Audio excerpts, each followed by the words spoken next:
They all have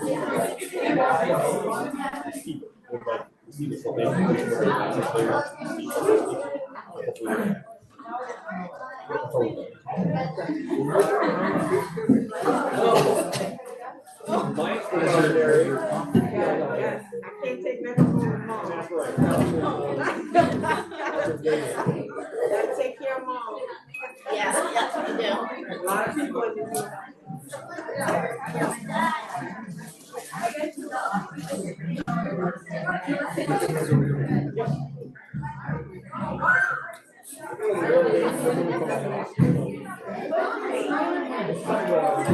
Just give me whatever you got now. That's okay with me. get there.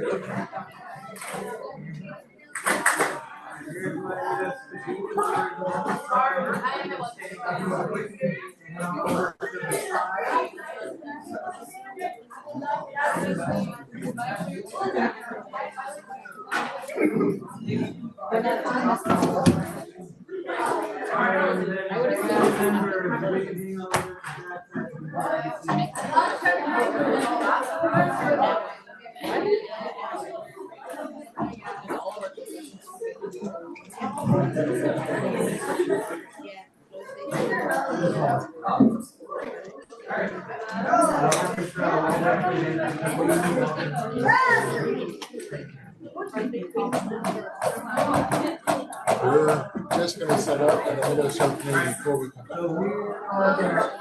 back. Yes.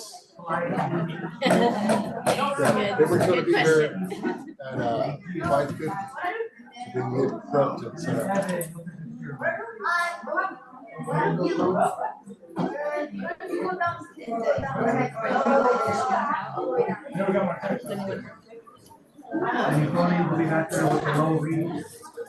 And having you in this chair. Unless you could open up. Okay, trombone. Three trombones right here.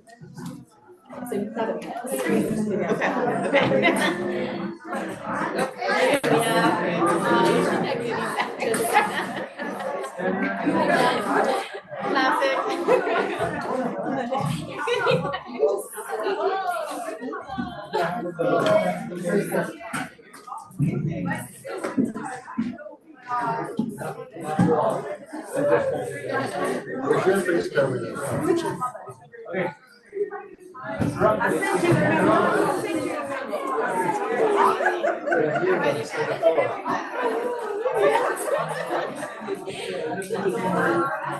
I learned that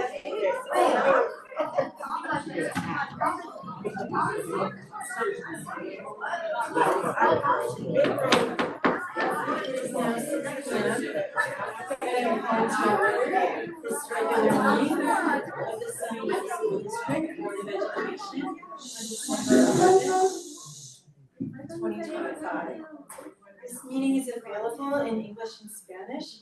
Would the translator please give instructions about translation for this meeting? The Zoom interpretation feature will be used in this meeting for English and Spanish support. All participants on this call must select their language of preference by clicking the language when the host turns on the interpretation feature. This is found in the world icon located on your feature panel. Interpretation for this meeting will be conducted simultaneously. Thank you for your attention and collaboration.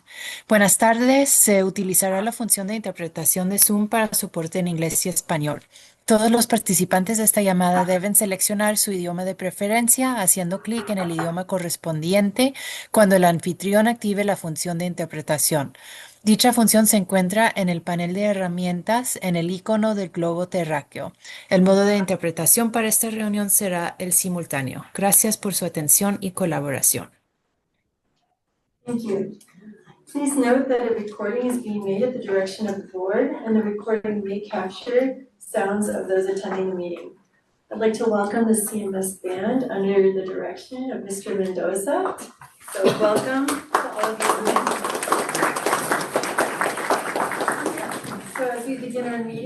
I see that all the board members are present, so we can begin. We're on to item 3, which is approval of the agenda. If there's any member of the public who would like to speak on this item, which is solely about the approval of the agenda, please use a blue card or use the raised hand feature on Zoom. Okay, not seeing any. Board, is there a motion to approve the agenda? I move to approve tonight's agenda as listed. I second it. Okay, great. Any questions, comments? Let's vote. All those in favor, please say aye. Aye. Chair votes aye, and the motion passes. We're on to item 4, public comments for closed session. Tonight, the topics are conference with legal counsel pursuant to California Government Code Section 54956.9, subdivision D4, regarding potential pending litigation, one case.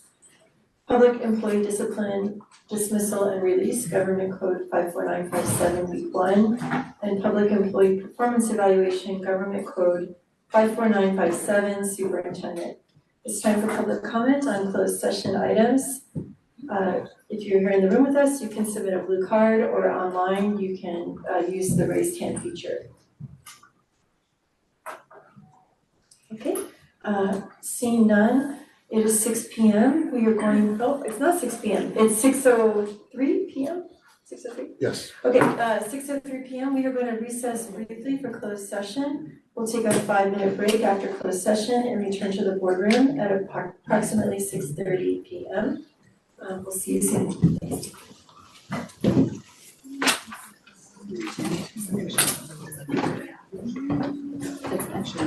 Yes.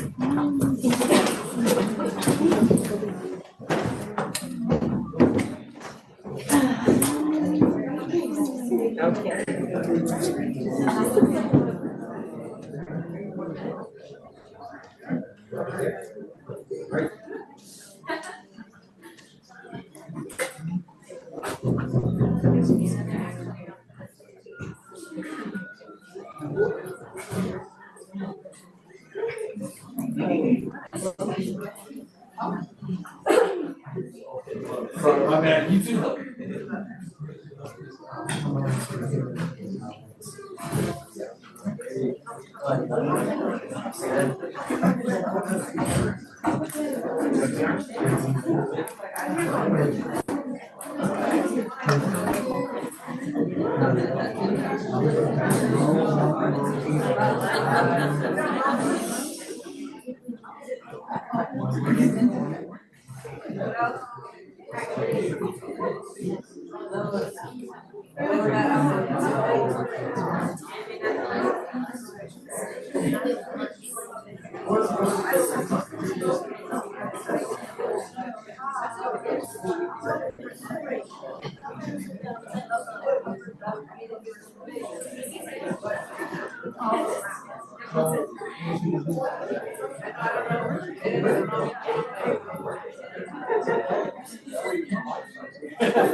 All right.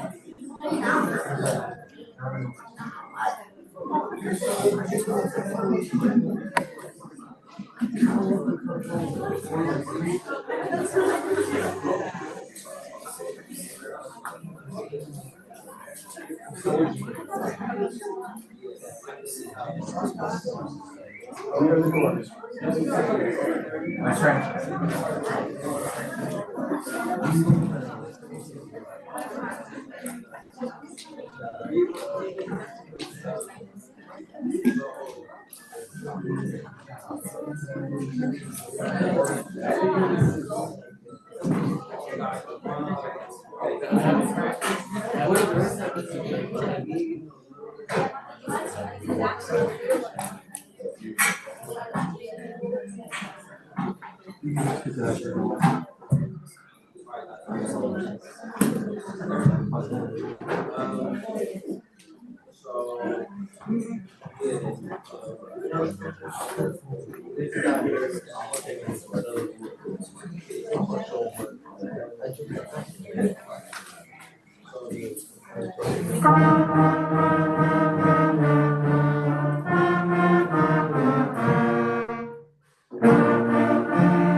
Christmas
Eve, Santa came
concludes our program. Thank you again.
First time in here, huh? But not in the,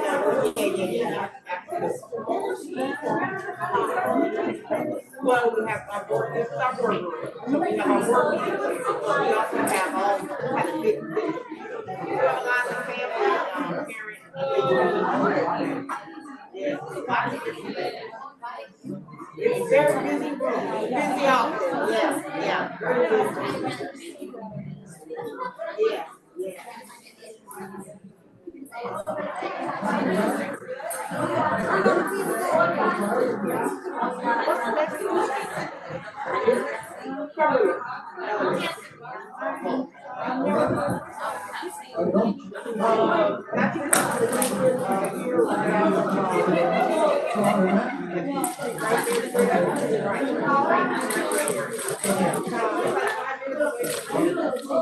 Yeah, yeah.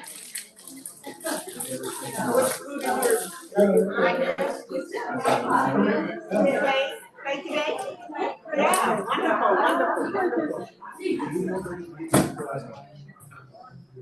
How's it going? Good. Good. I get shots of the apartments. You did? Excellent. Who are the flowers for? Those are presented, when we do our work. Those are like. Oh, never done that. I don't know how wherever they landed, some coming. Yeah. So your spot should be a really good one. Yeah, yeah, you can get everything there. Exactly, exactly.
No, we stay out.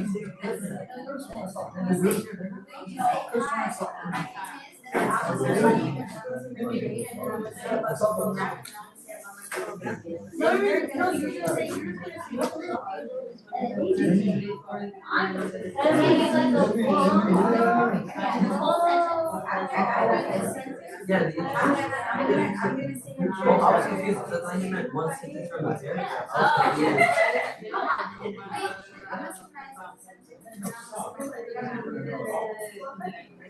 I thought Mr. Brown said that we're gonna do this, we're gonna do this. Oh yeah, I think I do this first, like all three of us do it first. You do it, Yeah, and that's he what I does it, thought and I do it, too. and then you replace it. I thought, I know, I did, we all did it first, and then you started over, and then you all moved over.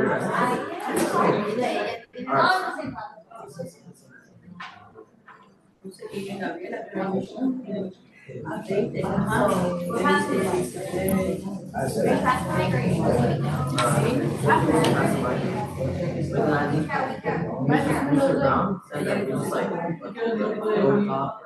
Once we're done. So yeah, then you just suggest it. I don't know how it is relative to where you guys are. Sometimes it's too low for me, so. That's It's not, it's like, You're so like. I'm always like, five cents. Might let me guess.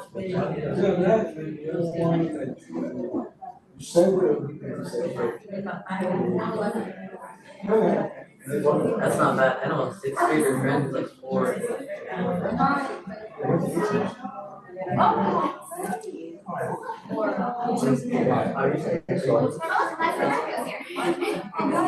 She comes to these things. She's a trustee member.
No matter where I work, no matter where you work.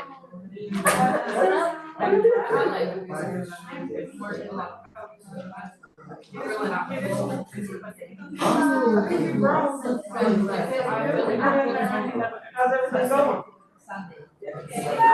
I'm good.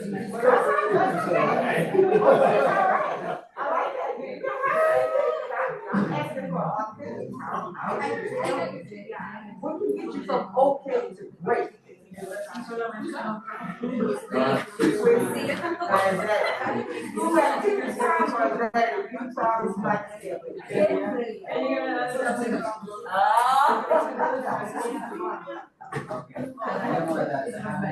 Yeah, my son had that. He loved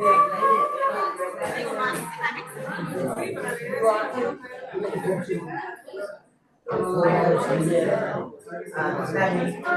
never really, I had to have my food. I'm like, my daughter's like, if we don't get our food, we're not good. I was waving.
I'm starting to say that, America.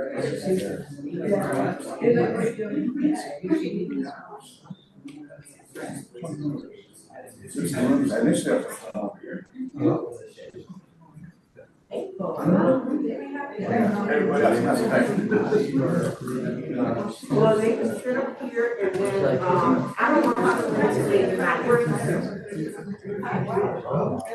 Where do you want the students to sit tonight? For tonight, I'm sitting here in front. Because they'll call them up, sit right there. Yeah.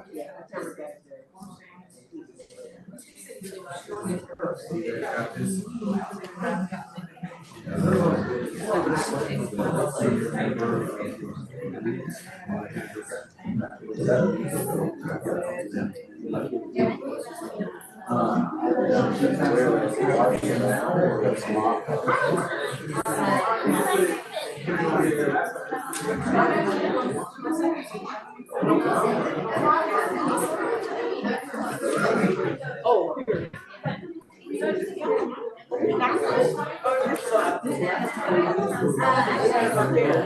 Well, no, did we use this for the students last time? We did, we just took it over there?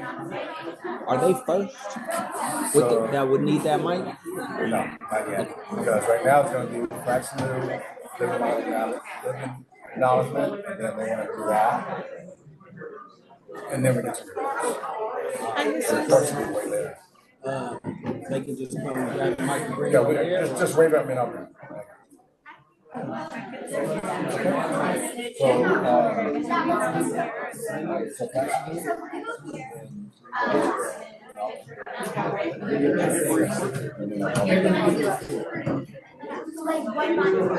is this right here? Okay. You can. It's already on.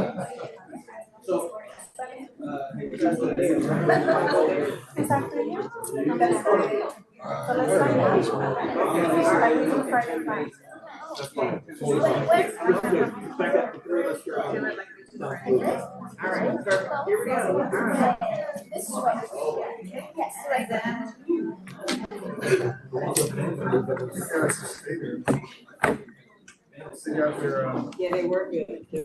Can I just move it a little bit? Over here.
Good, okay. Hi, so it is now 6:39 p.m. And I'm calling back to order this regular meeting of the Board of Education, December 11th, 2025. We are going to return to closed session at the end of the meeting, so we'll do our announcements then. Right now, we're on to item 7, which is our flag salute. It looks like our flag salute might be being led by Cherry Chase. Is that accurate? Yes. Excellent. What grade are you in? Fourth. 4th and 5th graders? Yes. Okay, excellent. Well, welcome. So you're giving the directions now. Okay. We will start with the Pledge of Allegiance. Please stand if you are able. Place your right hand over your heart and begin the pledge. I pledge my allegiance to the flag of the United States of America and to the republic for which it stands, one nation under God, indivisible, with liberty and justice for all. The Sunnyvale School District would like to acknowledge the Indigenous people as the first inhabitants and continued custodians of this land. Sunnyvale School District is located on the ancestral and unceded land of Marakma Ohlone tribe who have peacefully honored and cared for this land for thousands of years. We recognize that every member of the Sunnyvale community continues to benefit from the use and occupation of this land. We acknowledge our responsibility to learn from the wisdom of the Ohlone people and consider how we might work to repair injustices and move forward together in honorable ways. You may be seated. Thank you so much. That was great. Thank you. Okay, so that was number 7 and 8. So we're on to number 9? The annual organization meeting of the Board of Education. Dr. Crossley. So can we, good evening everyone and thank you for joining us for tonight's program. Can we start the presentation? So just want to give a brief highlights of 2025. So this year we launched our ELA and Spanish language arts pilot that successfully negotiated a 3-year settlement with our employee partners. And here you can see some of the other things that we did, including improving our cybersecurity. Let's go next slide. Additionally, this year, we welcome 2 new trustees, Ms. Peggy Shan-Brewster, as well as Ms. Evelyn Profeta. Let's go on to the next slide. And then you already know about the work that we did with child nutrition services in terms of expanding food services options for our students across the district. Let's go to the next slide. And as well as expanding transportation to be able to support our families and students with after-school support. So next one. And then we celebrate Dr. Gallagher's retirement this year. And next slide. And also welcome the new superintendent, myself, Via Crossfade. Let's go to the next one. And this year we were able to formalize an MOU partnership with the Sunnyvale Education Foundation, which has been supporting the Sunnyvale School District family students and overall schools and programs for a number of years. And let's go to the next slide. And since Cherry Chase happens to be here again, Cherry Chase was also recognized as a California Distinguished School. Let's go to the next slide. This year we also celebrate the ribbon cutting ceremony over at Sunnyvale Middle School, which is a really nice welcome event for me as a new superintendent as well. And then next slide, please. Also, just being proactive in figuring out how else we can collaborate and partner with our communities to support. And so these are some of the resolutions in terms of partnering with other agencies, including Senator Wahab, emphasizing and doubling down on our support for our LGBTQI plus families, and making sure that we update our protocols regarding immigration and build capacity across the organization. And then next slide. We launched our district AI task force, and we just had our 3rd meeting yesterday. Is that right, Mr. Mishihara? 4th meeting. Thank you so much. In collaboration with AI EDU as well as PlayLab and the League of Innovative Schools through Digital Promise. Let's go to the next slide. And then we held our inaugural State of the District, which was just amazing to see our students up at the front, showing off all their talents and demonstrating what they're all about. And then this year we also, next slide, launched our student board reports, and you're going to hear from our students in a short while as well.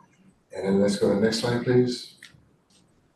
And then also we're happy to support our families in need during the Thanksgiving break food distribution, as well as I'm grateful for the Sunnyvale Education Foundation for their campaign, which raised over $22,000 to provide direct support to our families through gift cards for markets. And we're going to have another food distribution next Friday from 8:30 to 4 p.m.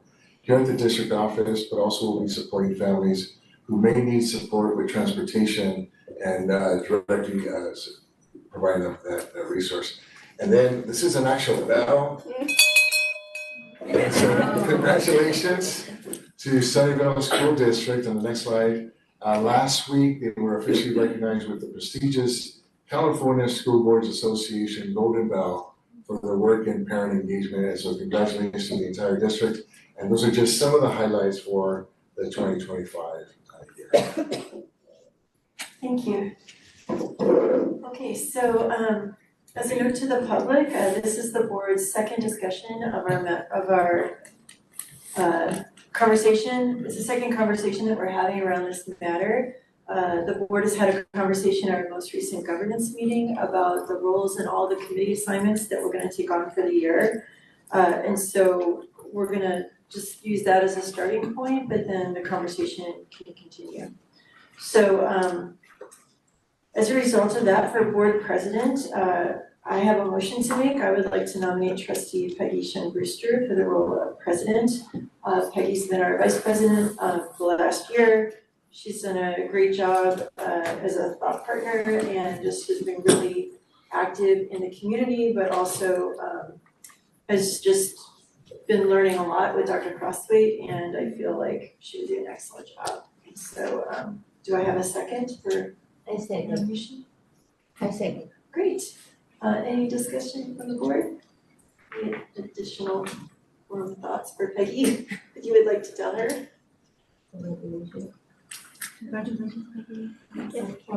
Okay, yeah, we're all really excited for you. We think you're gonna do a great job.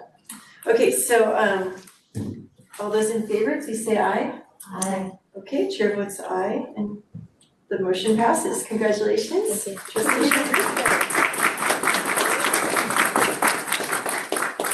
Okay, for board vice president, the way that we had initially talked in our first conversation was to make a motion for trustee Isabel Hubez Flemrich for the role of vice president.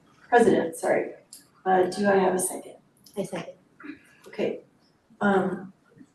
Board, I really believe that trustee Hubez Flemrich is gonna be, we have qualified people who would be really great for this role anyway. You know, both Michelle and Isabel have a ton of experience and both have been board president twice. You know, again, for me, I really feel like having a North Sunnyvale emphasis this year would be really powerful, and I'm sure that all of us can support from each of our individual roles. So I don't think that it's any one person over another as far as capacity, but I just feel like it would be in North Sunnyvale representation at this particular moment as we're, you know, trying to unwind some underserved historical things that have been happening as we're looking at our systems. I think it'd be really powerful to have North Sunnyvale voice there, so in the conversation. And I feel pretty confident that we can still contribute and support from all of our seats. So that's my thinking on that. Any other discussion? Yeah, sure. As you guys know, with this next year probably being my last year on the board, I would have really liked to have been vice president. Nevertheless, I will vote in favor of the slate to support my fellow board members. Thank you for the motion, and I accept the nomination.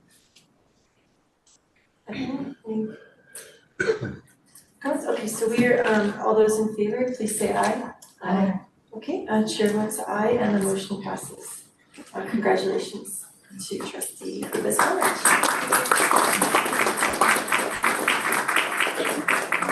Okay, so in our deliberations, we also discussed last time for nominating trustee Evelyn Profeta for the role of clerk on the board. You know, I think it's really important that you know, even though this is your first full year coming into the board, you were just appointed last spring, so I believe that you're completely ready for this role, and we're really excited to have you on the team, and I hope that you get to attend some of the meetings, like if in lieu of the vice president at a packet review meeting or something like that, because I think it will just get you, you know, you're just in the rotation now, okay? In the seat for eligibility to do that. Okay,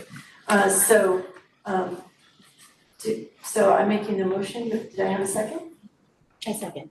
You second, okay. All right, all those any other discussion for Evelyn? Welcome, Evelyn. Okay, all those in favor, please say aye. Aye. Chair votes aye. The motion passes. Yay, congratulations. Trustee Perretta.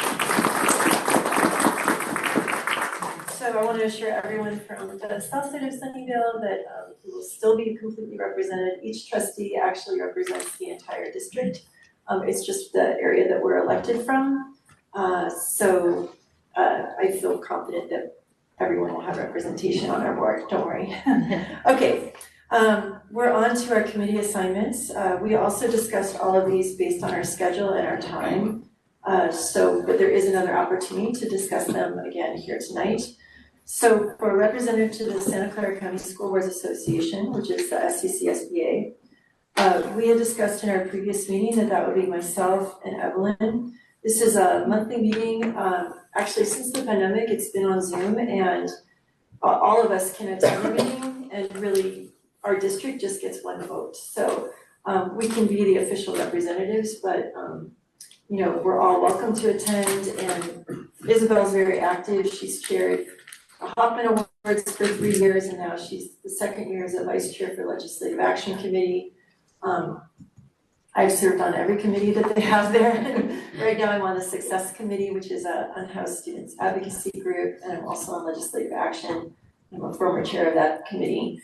So I don't have a problem if someone else would like to be listed as the official representative. You'll just get emails from Bonnie Mace, who's the executive director.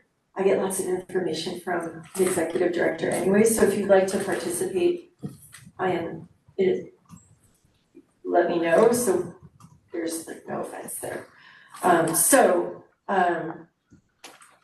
Do we have a motion or nomination or idea? I think we're nominating. For sure, Evelyn. Yeah. And does anyone else want to be nominated? Well, it's one and then the alternate, right?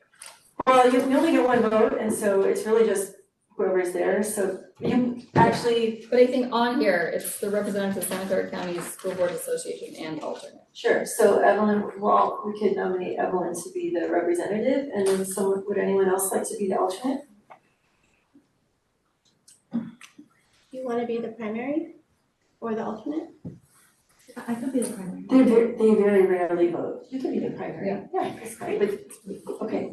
And then, would anyone like to be the alternate? I thought you were doing it. Yeah, sure, okay, I'll do it. Okay, we need a motion.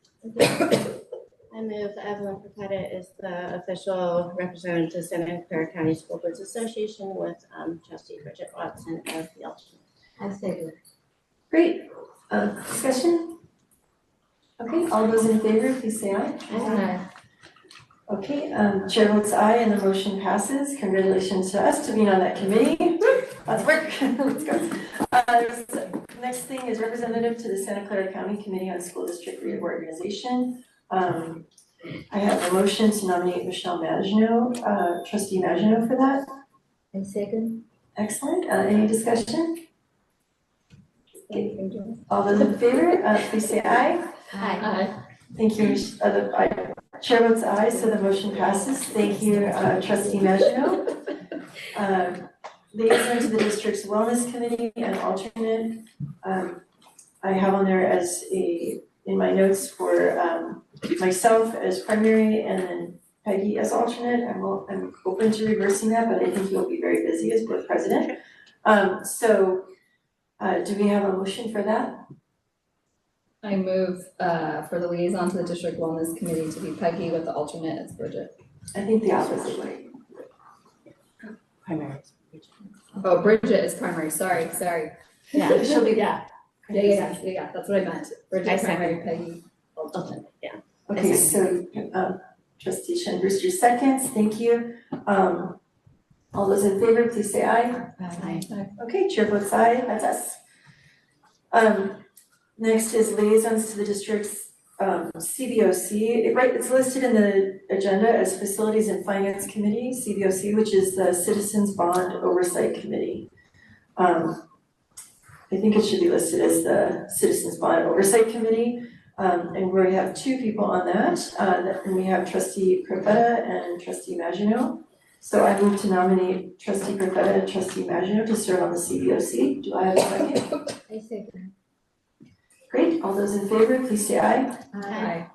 Okay, chair votes aye, the motion passes. Thank you for your service on that committee. Next we have liaisons to the district's bond committee, which is the new facilities committee. I can just go with the motion, yeah. Sorry, I can just go with the motion. do I have a motion? Yeah, I move to appoint Bridget and Isabel as liaisons to the district's bond committee. The meeting that we just formed. I second. Great, all those in favor, please say aye. Aye. Chair votes aye and the motion passes. The next one I wanted to talk a little bit about before we vote on it, because I did hear from 2 of the other boards. I checked with them, and this is liaisons to the 2x2x2x2, which is gonna have another 2 to it as well, because Santa Clara is gonna join. So I did wanna let you know that they, the other boards appoint this for the school year, even though we are boards our appointments by the calendar year. So I'm happy to finish the year. I'm also happy to let someone else attend if they have a burning issue that they would like to do but I think since this is the first time Sunnyvale has been involved in this is where Cupertino Union has been coordinating the meetings, because they're a union school district. They have several cities they work with. So they go to Los Altos, and then they go to Cupertino and San Jose, and now they're just starting Sunnyvale. So we've had 2 meetings so far this year. The idea is it's a quarter, like 4 times a year meeting. And we just started to talk about things that we could work on together, but then they realized that we did not have Santa Clara Unified in the room. So we'll be inviting them. So it's still kind of forming. So I just, right now, and we did not have the idea was president plus 1. So we could go with, president and vice president, which is how we started the conversation with them. Not all boards do that. Michelle had an interest. So, I'm happy to just whatever. Does anyone have a strong interest, like they really want to do this, or should we make a motion to discuss? We can discuss first, or we need to make a motion to discuss. We have a motion. I think you can finish the school year and then we'll Start next year. start next year. Make a motion to table or? No.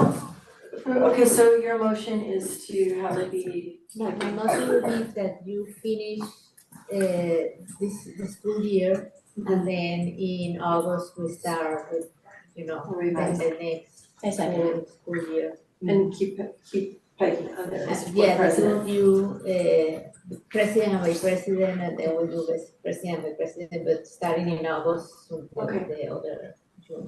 Okay, and you second that? Okay, now the only downside is that, I think that, Michelle, you have an interest in city government, right? And so you would like to participate in that, and it's still forming, so that might be, interesting for you, to be a part of that, or? It is something I would love to be a part of. Yeah, okay, so then I would, Change the motion. I would, yeah, maybe you could change the motion to include Michelle in that, and, As a president. yeah, just start now. And then we could maybe, if everyone else is gonna do, so that would be I guess what I would like to do is I'll do it Peggy, and then if everyone else is gonna continue beginning of school year, then maybe I would step off, so we would have that Yeah. but if everyone changes to calendar January year, then I would just stay on till December. Yeah. But then if everyone's getting new people August, then I would go off and then you would join on. Okay. Does that seem good? Yeah, because I think still, because Santa Clara Unified hasn't even been at the table with us yet, it's still kind of forming, it's not a big deal. But yeah, let's, so you made a motion, you seconded, all I right, second the amended motion. we're ready to vote? Like that, yes. Okay, all those in, Peggy and Michelle. Yes. okay, all those in favor, please say aye. Aye. Okay, chair votes aye, motion passes. All right, and then we have our DLAC, District English Learner Advisory Committee. I have a motion for trustee Shen Brewster and trustee Hubis Glenrich. It's a quarterly meeting. I'll second. Okay, all those, any discussion? Good, all those in favor, please say aye. Aye. Chair votes aye, the motion passes. We discussed this also in our meeting, so I have a motion.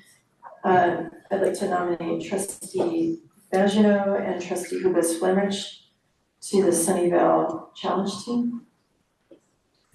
Is there a representative? Well, so I'll second, but when I saw my name there, I'm fine being an alternate, Oh, but sure. I think it's Thursday, I like going when I can, but I think it's Thursday mornings and I now have a class on Thursday mornings. Oh, okay. So I will rarely be able to attend, so I don't remember my name being there, but this is also in the middle of all my grandpa's stuff, so Yeah, sure. my memories are not great. Okay, Isabel, do you still want to be the liaison for Challenge Team? I mean, so I can be the alternate unless someone else wants to, I just will rarely actually be able to attend those meetings. Okay. I've been attending them and I can continue. Yeah. So maybe you're the alternate then. Okay, so do we want to modify Yeah, the so modify motion? the So let motion. me modify my motion to have it be Isabel as the primary and Peggy as the alternate. A second. I was the original second. Oh, you were, okay. And so second. Okay. Okay, great. And just a reminder to everybody, right, this is some of these, this is not really appropriate for other board members to go to, but because this is not directly our districts, any board members can go to this anytime. Evelyn, are you on the email list yet for the Sunnyvale Challenge Team? Okay, I think you can just. I would say like If maybe you're already like, on the list, then Michelle, maybe you could just Email reach Norma. out, Norma. for adding Evelyn on, yeah. Cause it's just nice to like, so I can't go anymore, but it's just so nice to like see the stuff, and if you can, I guess you work on Thursdays, so you usually wouldn't be able to attend, but it's nice to like hear about things in the community that are all youth focused in the city. Okay, so all those in favor, please say aye. Bye. Great, chair votes aye and the motion passes. And then we're on to, it's liaison, it's just for our purposes, liaison to the Sunnyvale Education Foundation. This is something that's nominated, controlled somewhat by the Ed Foundation, but it's a 2-year appointment, so we don't actually need to nominate her right now because they've run through June. That might be something that in the future, like I actually think all board members should serve on the Ed Foundation at some point because it gives you the opportunity to see across the district. So Evelyn, if you're interested in doing that, like it's a 2-year term, it's Saturdays. But yeah, it's. I would think in the future, I'd like to see, because I work on Saturdays too, on some Saturdays, Yeah. so I'd like to miss it. So that's my only. Yeah, and it's not every Saturday, it's one Saturday a month and you could, yeah. But you could go and see it one time, like maybe you could attend as a guest at some point, and just check it out. Okay, great, so we're not gonna even motion on that.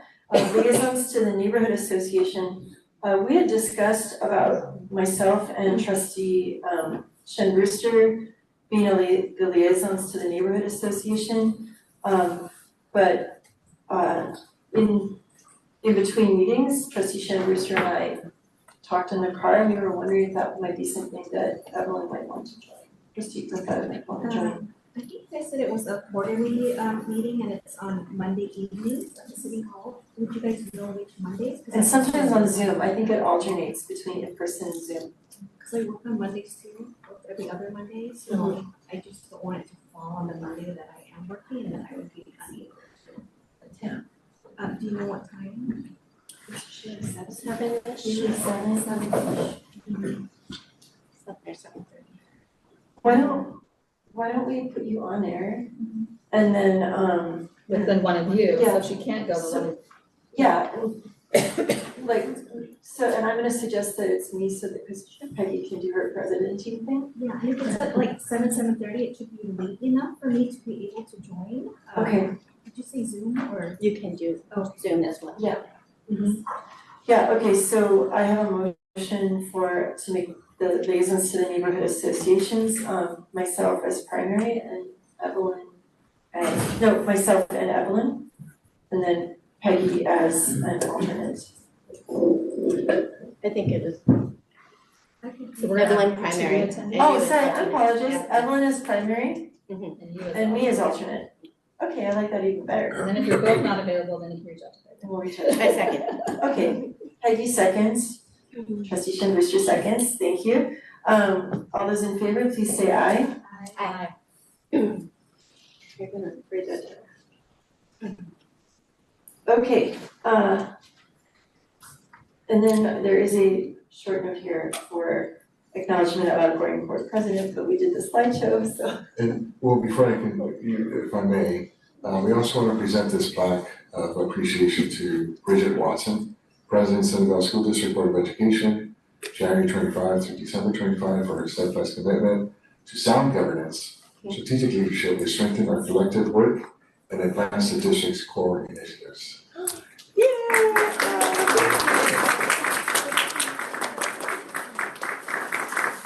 Oh my goodness. Wow. Oh my gosh, okay.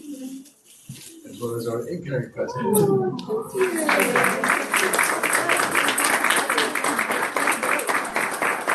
Thank you. We'll be taking pictures in a few. Okay, that sounds great. May I make a comment on that or? Yeah. Go ahead. You. So I just want to say, thank you to the board and thank you to Dr. Crossley and to your whole team. It feels, very odd that the year is over because it feels like it's just been a sprint for a long time here. But my whole goal this year was to fill the position. We're getting trustee Profeta on board and going through the whole process with the community to find and select and onboard Dr. Crossley.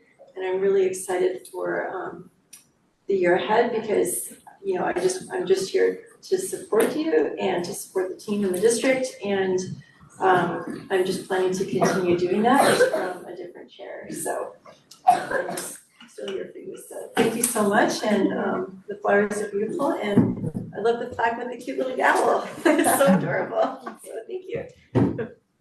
Trustee Shanbusher. Hi Bridget, I want to thank you for your leadership, the way you have welcomed me as well as the other two members of our governance team with such grace has been just so inspiring. I'm so impressed by the way that you lead with kindness and welcoming, and I just really appreciate you including me in every step of the way, so I feel prepared to take this next step. And I credit you for all of that community building, and thank you so much. Thank you, and we have more work to do, so I'm sure that we're all in really good hands with you as a leader. So I really believe in you. Thank you. Okay, so right now, are we taking the next break for the Let's do the pictures. Oh, I'm sorry, any other comments? Go ahead, please. I just wanted to thank you for your leadership. Thank you for your leadership, which is always amazing. Just get the microphone. You are like a trailblazer. You always do so much that is always a difficult act to follow in everything you do. And that's how it should be. Like, you always give not just the extra miles, like the extra 5 miles, and make presentations and graph and Excel sheets and present to everybody and explain it. Whatever you do is always like that, and we're very spoiled to have you and to keep having you for many, many years. Thank you so much. And I was just gonna say thank you for your service. I know it takes a lot of extra time doing work with it, and echo what they say and appreciate it. Thanks, yeah, it's been just so great working with you all, and I'm so excited to see what we all can do together next year. Okay, so we're gonna Pause and do pictures. Okay, we're gonna take a short pause. We're gonna take a few pictures of our new configuration as a board, and let's just plan for 10 minutes. Okay, just give us 10 minutes, and then we will resume the meeting. Thank you. Oh yeah, we're gonna move to. Okay.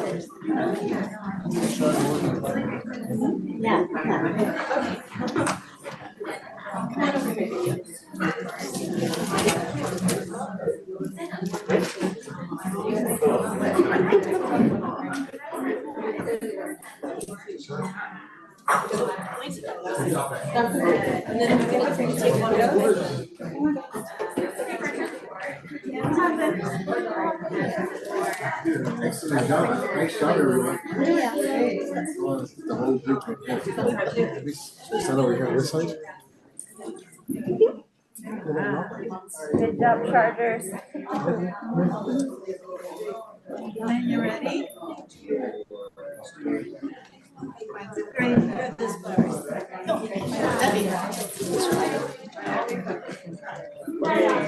Thank you so much. Thank you. Nice job. Thank you, I guys. love all the artwork too. Very nice. Did you see that we got it? Yeah. No, I was like, what happened? It switched. Yeah. Yeah, no, really nice.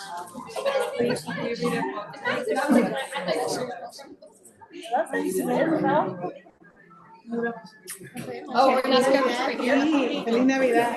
Where'd they go? Oh, they're right there. I was like, Can you do the same chair? 3. Right here. New chapter.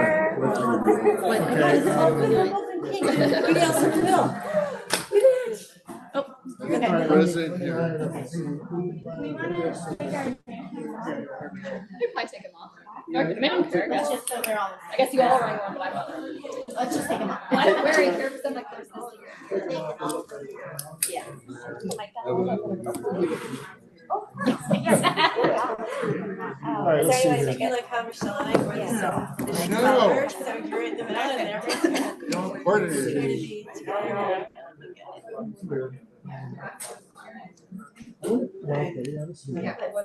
I just wondered about like that's like lined up straight with each picture. This way? Well, I'm over there. No, right there, straight. Yeah. Oh, it just was like straight lines of like. right. Well, Do we want to try some after this with all of us standing too, maybe? yeah, we could do that. All right, if I had a superintendent, just move over a little bit, just get the square back. It's like that. And everybody in the back row, just come up as close as you can to the chair. That gets everybody in a good plane of focus. There we go. All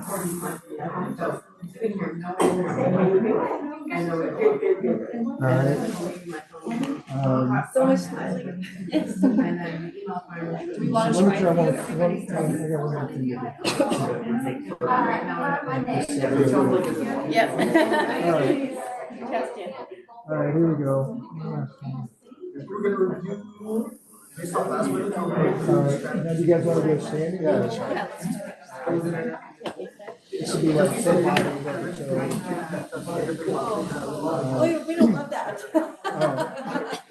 well, I could probably well, yeah, if we do a back row and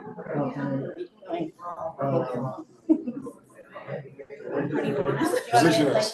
Yeah, let's see. tell us. You want us to Okay, we'd have to try this. Yeah, like that. And Decisions. yeah. All right, you're the new president. So you come right up. Past president, come right up. Right in here. And then you're like just like that. Looks good. We'll do the.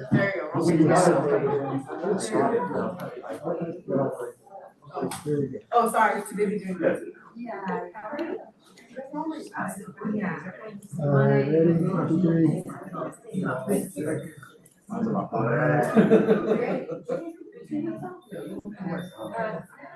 That flash, I'm like blinking all the time. There we go.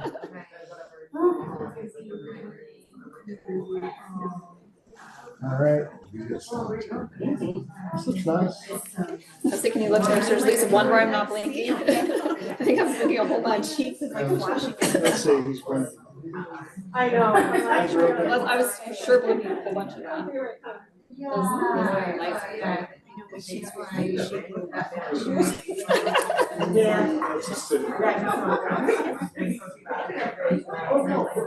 long as the eyes are open, make sure the skin out.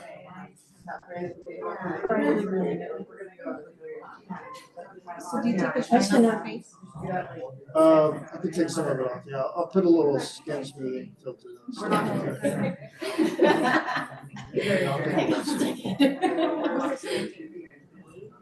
What's that?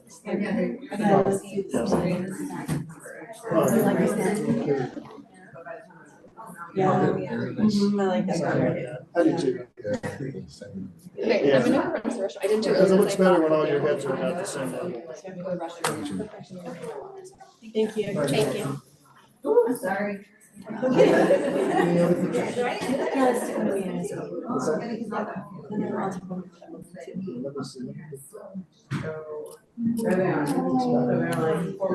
me see.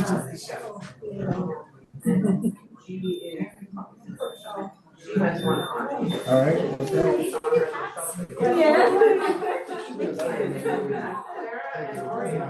Standing in front of this looks better than behind. Okay. Good plan. Let me go get her.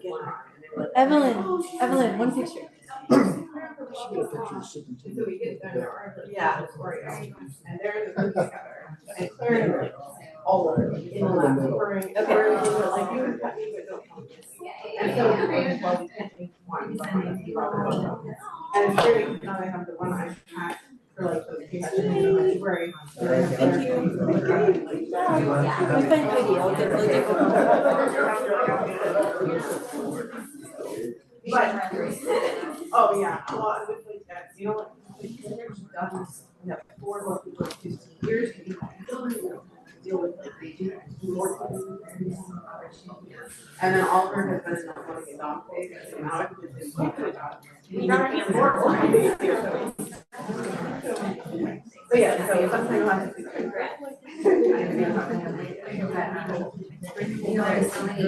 I saw your email about the.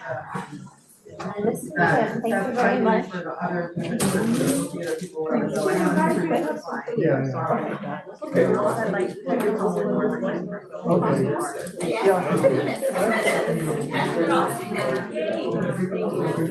So, yeah. What's the most important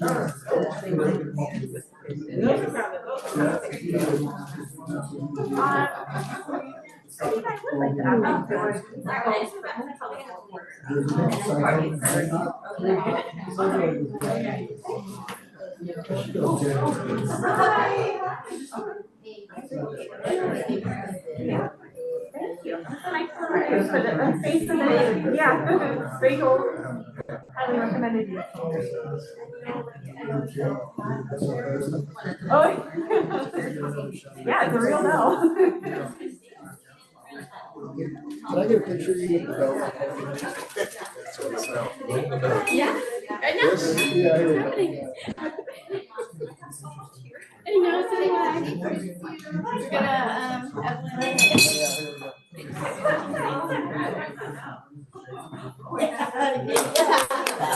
We're gonna take one more out. oh, okay. And then we're gonna be switch seats. Yeah, that's right. All right. Yeah, yeah. Grab the flowers. He said to do it in front of you. Yeah, let's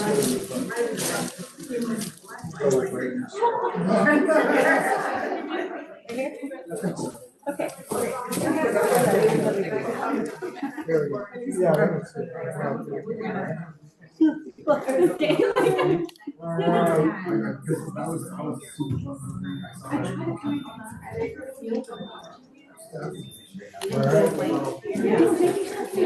not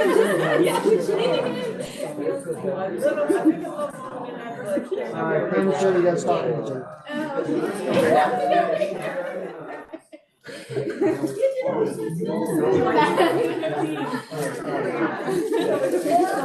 Thank you. Like a few months ago, I don't remember, like, so I bought this.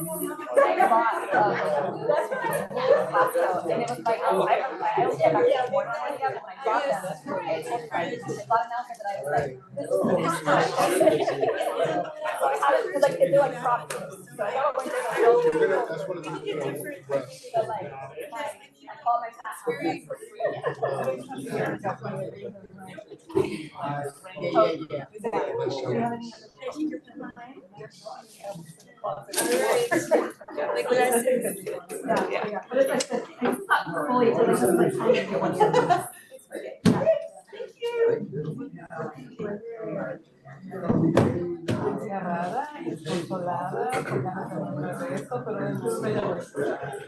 Pero gracias.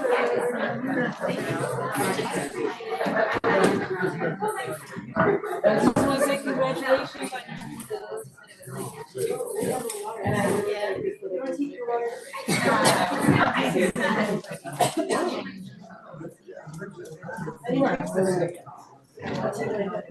This is your computer.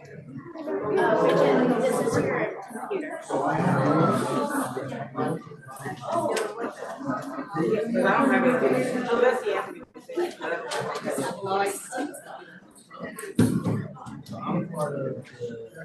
The update, yeah. Yeah, it's the things first and then that.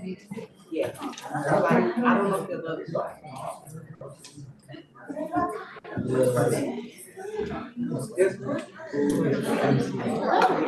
Nice to sit next to you.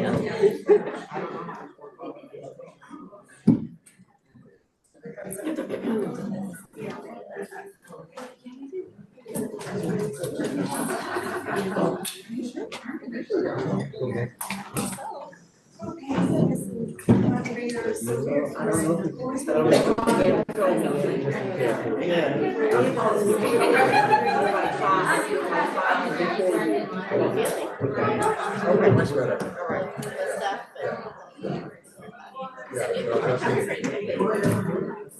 Speaking about lots of Much more water, than usual. lots of chips.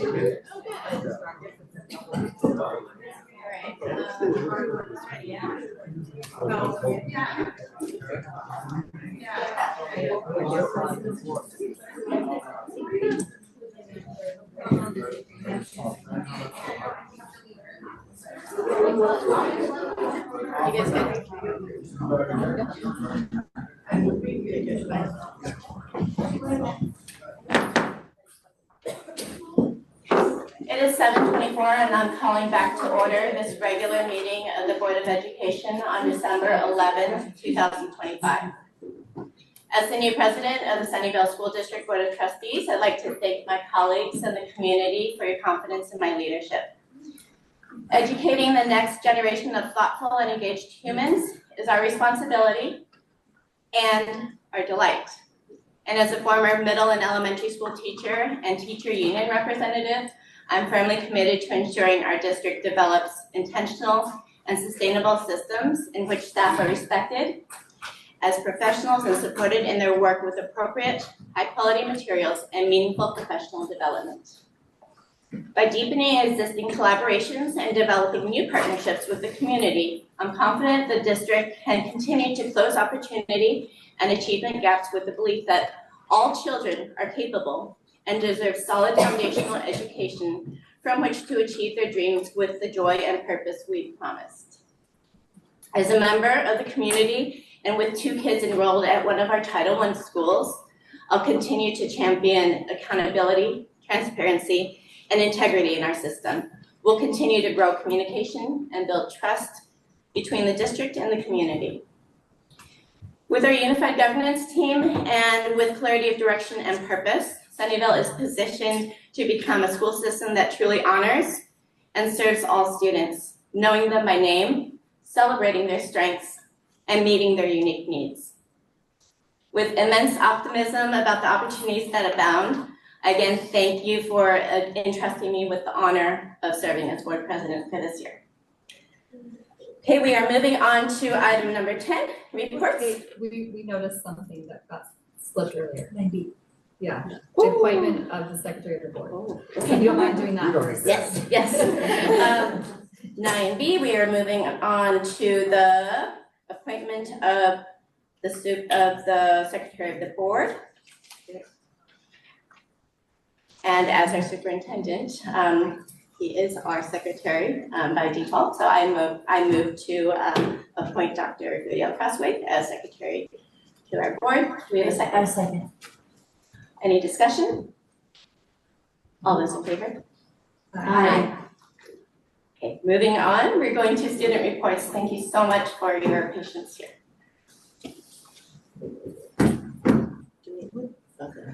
Yeah, we can show it up here.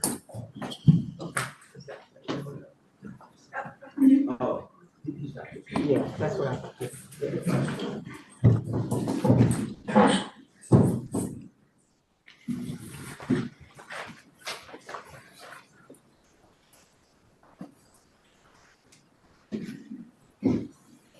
Good evening, Board President Watson, trustees, Superintendent Crossway, and community. We are incredibly grateful for the opportunity to represent Sunnyvale Middle School and voice our students. My name is Lauren Zhang. I'm in 8th grade and I serve as the Vice President of our student body for Sunnyvale Middle. Tonight, we will update you all on a few of the fun events that have taken place over the course of the last 4 weeks. The Leadership Activities team went all out to host our first dance of the year on November 14th with the theme of sweater weather. Approximately 250 students attended this exciting gathering, and we know it created valuable memories along with the chance to socialize outside of school. As part of that class, I can sense the growing connection among our students from our collective effort put into the event. In terms of sports, the 6th and 7th grade girls volleyball teams worked hard and made it to the championship games. In addition, 5 or 6 wrestlers advanced to sectionals. Today, we have a guest speaker from the 7th grade girls volleyball to elaborate on her experience participating with the team. Now, please welcome Ellie.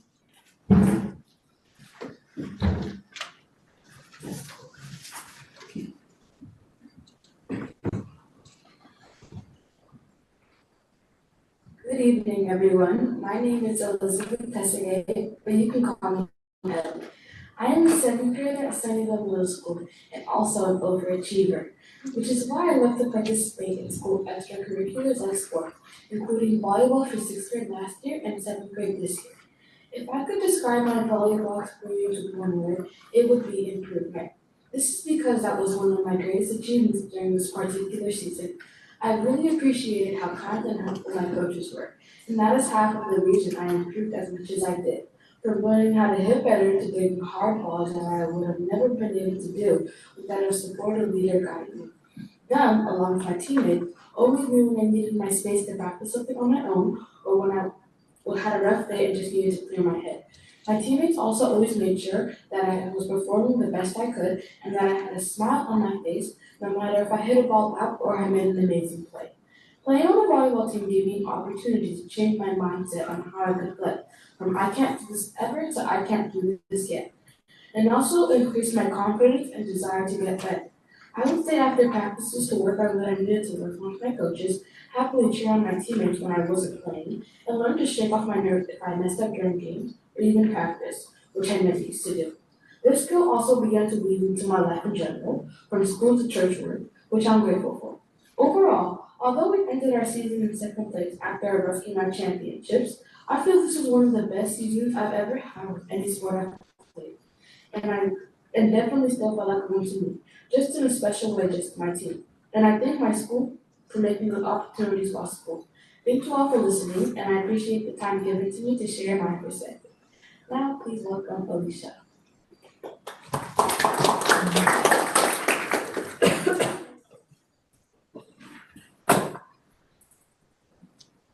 Good evening. My name is Alicia Chen. I'm in 7th grade and I serve as treasurer and also part of the Leadership Activities team. One thing I learned in leadership this year is that taking initiative and actively encouraging the team is a crucial part of efficiently maintaining through complicated obstacles. Recently, we had our academic awards ceremony, which celebrated and recognized our students for all their hard work. Around 1,000 students and families showed up and celebrated their students' achievements. High academic honors were given to students who earned averages of 3.75 or higher, and principal's awards were presented to students who achieved all fours in their content grades. This Tuesday, we also held our winter concert, where our band, orchestra, and choir performed. During the concert, our cooking class organized a student-led fundraiser, selling food to raise money for the Sunnyvale Education Foundation. It was a wonderful night that highlighted both our students' talents and the importance of giving back. To conclude, many thrilling events have happened over the past month. We are excited to come back and share more with you all next time. On behalf of the rest of Sunnyvale Middle School, we appreciate you all for taking the time and interest to learn about what's happening at our school.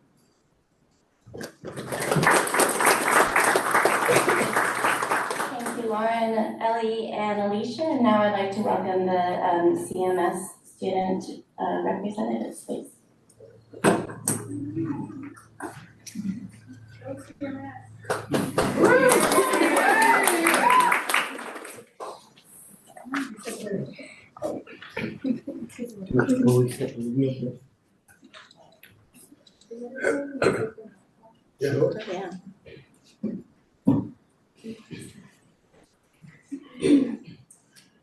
Hello, good afternoon. My name is Isabella, and I'm going to be talking about, I am in 8th grade. I'm going to be telling you about the STRIVE program at Columbia Middle School. Hi, my name is Jackson Brand, and I'm in 6th grade. I'm going to be telling you about the Juntos program at Columbia Middle School. Hi, my name is Sebastian Fuentes, and I am in 7th grade. I'm going to be telling you about the AVID program at Columbia Middle School. We will first start off by telling you what a typical day in each of our programs look like. A typical day in STRIVE is working on how to be cordial. They prepare you for high school. They also teach you how to advocate. The STRIVE teachers take us to field trips like Pizza My Heart and colleges. One thing I like about the STRIVE program is when you are stuck in work and scared to ask your teacher for help or just need extra support, you can ask your teachers if you could go to the STRIVE room and get help from an adult there. They have a lot of expectations for us, like being on time to class, turning in your work, and being respectful to your teachers. If you ever need someone, you have 3 adults and an amazing counselor there to help or prepare you for anything. A standard day in AVID looks like many students talking with their table mates discussing a quick write of the start of the period. A quick write is an activity where everybody in class gets their AVID notebooks and writes about a picture or prompt that is on the projector screen in front of the classroom. Sometimes we, as students, may not have a quick write, but if we do not, that means there is another important activity to do. After we finish all of our quick writes, Mr. Brown, our teacher, pulls names from Class Dojo to choose who will talk about their quick writes and expand on what they mean about what they wrote. The mood in the classroom is always decently relaxing, with only a few people having side conversations. A typical day in Juntos starts at 7:40 a.m. with a quick overview of the agenda. And we read for 8 minutes, and sometimes we read or do a Kahoot test or warm-up Kahoot test. And sometimes Ms. Claudio gives us an assignment on Google Classroom. We have to write it in our journals. And then she assigns an ed puzzle, and we have to work on that for the rest of class. Or she assigns a Kahoot test, and then we work on that. Later, we as students have one more class in Spanish, which is social studies. And during social studies, we will always write down the homework in our agendas, and then we will do either an ed puzzle or some sort of vocabulary activity with DCI in mind. Or sometimes we'll do a drawing and writing project, which is always simple and straightforward, so it is easy to comprehend, and we as students will not get confused. The mood in the room is always quiet in the morning because we have to wake up so early. Next, we will share 3 things we are working on in our programs. One important project we are doing right now in STRIVE is high school prep. They are getting us ready for high school and helping us pick our classes and making sure we can advocate and ask for help. Another really important project is the blog. The blog is something that is holding you back from success, and everyone has a blog. My blog is staying quiet and not asking for help. And what that does to me is makes me fall behind in class, but with the help of STRIVE, they help me how to ask for help and advocate and not fall behind. In AVID, one important assignment everybody in class has been working on is our TRF. TRF stands for Tutorial Request Form. It is a piece of paper we can use to write about the things we're confused about at the moment. For a topic in the TRF, it could be anything related to school subjects, for example, math, science, ELA, and so on and so forth. Another important thing we are working on in class is learning a lot about how to ask questions and being prepared for college, like also practicing for social skills as well in class. Lastly, one of our most recent assignments have been writing about AVID and the stuff we do. For example, what, how, and what things we work on are important. We try to focus on the why of the work first and the importance of what we are doing. The thing we have been working on in Honduras is our Spanish skills. For example, our teachers make us try in Spanish before we talk in English so that we can practice and get better. Another thing that we have been working on is we have been trying to be able to do our daily routines all in Spanish and quickly so that we can practice Spanish and even have extra time. So we are practicing to have extra time for other things.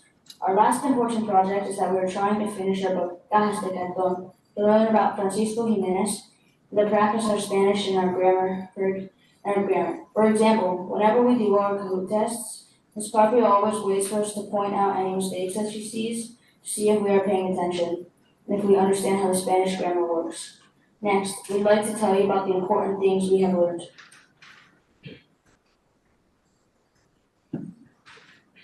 Three things I have learned from Strive is I learned what love love is, and I also learned how to be cordial and how to advocate. I have learned how to get to school on time and how to turn in my work on time, to ask for help and to not be scared of anything. I can always count on Strive for any life event situation. 3 things I have learned so far in my life at AVID are summarizing important texts, which could be from Socratic seminars or just a piece of text from a book. Something else I've learned so far is by talking to people and socializing with them, it is important to understand your own self better, and that it helps you expand on new ideas and be more creative. Lastly, one of the most important things I've learned is to ask questions, because if you really want to know about something, you need to speak up about what you want to ask about, or what you are confused about. I personally think that this is the most important for everybody, because sometimes asking is all it takes to make you realize what you've been stuck on for a good amount of time. 3 things I have learned from those are how to speak and comprehend Spanish. I have also learned a lot about how different or similar Spanish and English grammar can be, which helps when we need to spell in English, and if it is similar to Spanish, then we can use the Spanish word to help spell the English one. Lastly, one of the most important things that I have learned is how to be prepared for class, even though it is very early, and being able to focus during the class, because it is so early, it is difficult. Finally, we would like to tell you why each of our programs are important to our school and what students get from being a part of them. Strive is important for us because we have 3 adults that we can trust and we can get help with work and homework. We have a safe place whenever we need anything. We can always count on them. We get lots of help in class. For example, when we don't want to be in the class because the teacher's being mean or just need a quiet place to work one-on-one, we can ask the teacher if we can step out to go to the Strive class, and they can't say no. AVID is important because it really helps students understand / be prepared for college. What me and other students get from being in the program is the clarification that it is okay to not be correct or to have the correct answer. It is a safe space in heaven. Juntos is important because it teaches us how to wake up early and how to speak and understand Spanish. And our students get a big head start on Spanish because compared to those who start taking it in high school, and it is easier for us to learn more things in Spanish because we started at a younger age. Thank you for your time. At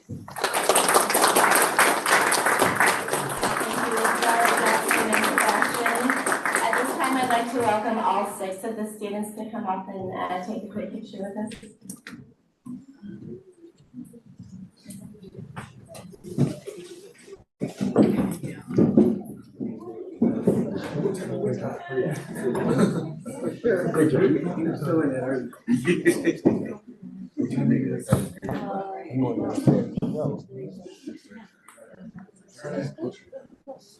maybe board members behind, so that everybody. Yeah. Awesome. Got it. I can see everyone's faces. Awesome. Ready? 1, 2, 3. And one more. 1, 2, 3. Got it. Thank you, guys. Thank you so much.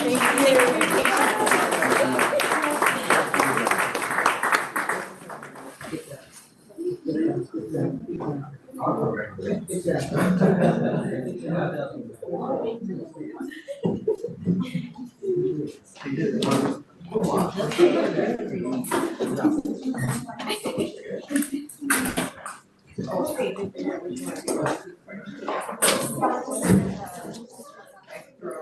we will now move on to the superintendent's report. Dr. Crossway. Yeah, thank you so much. Let's go to the next slide, please.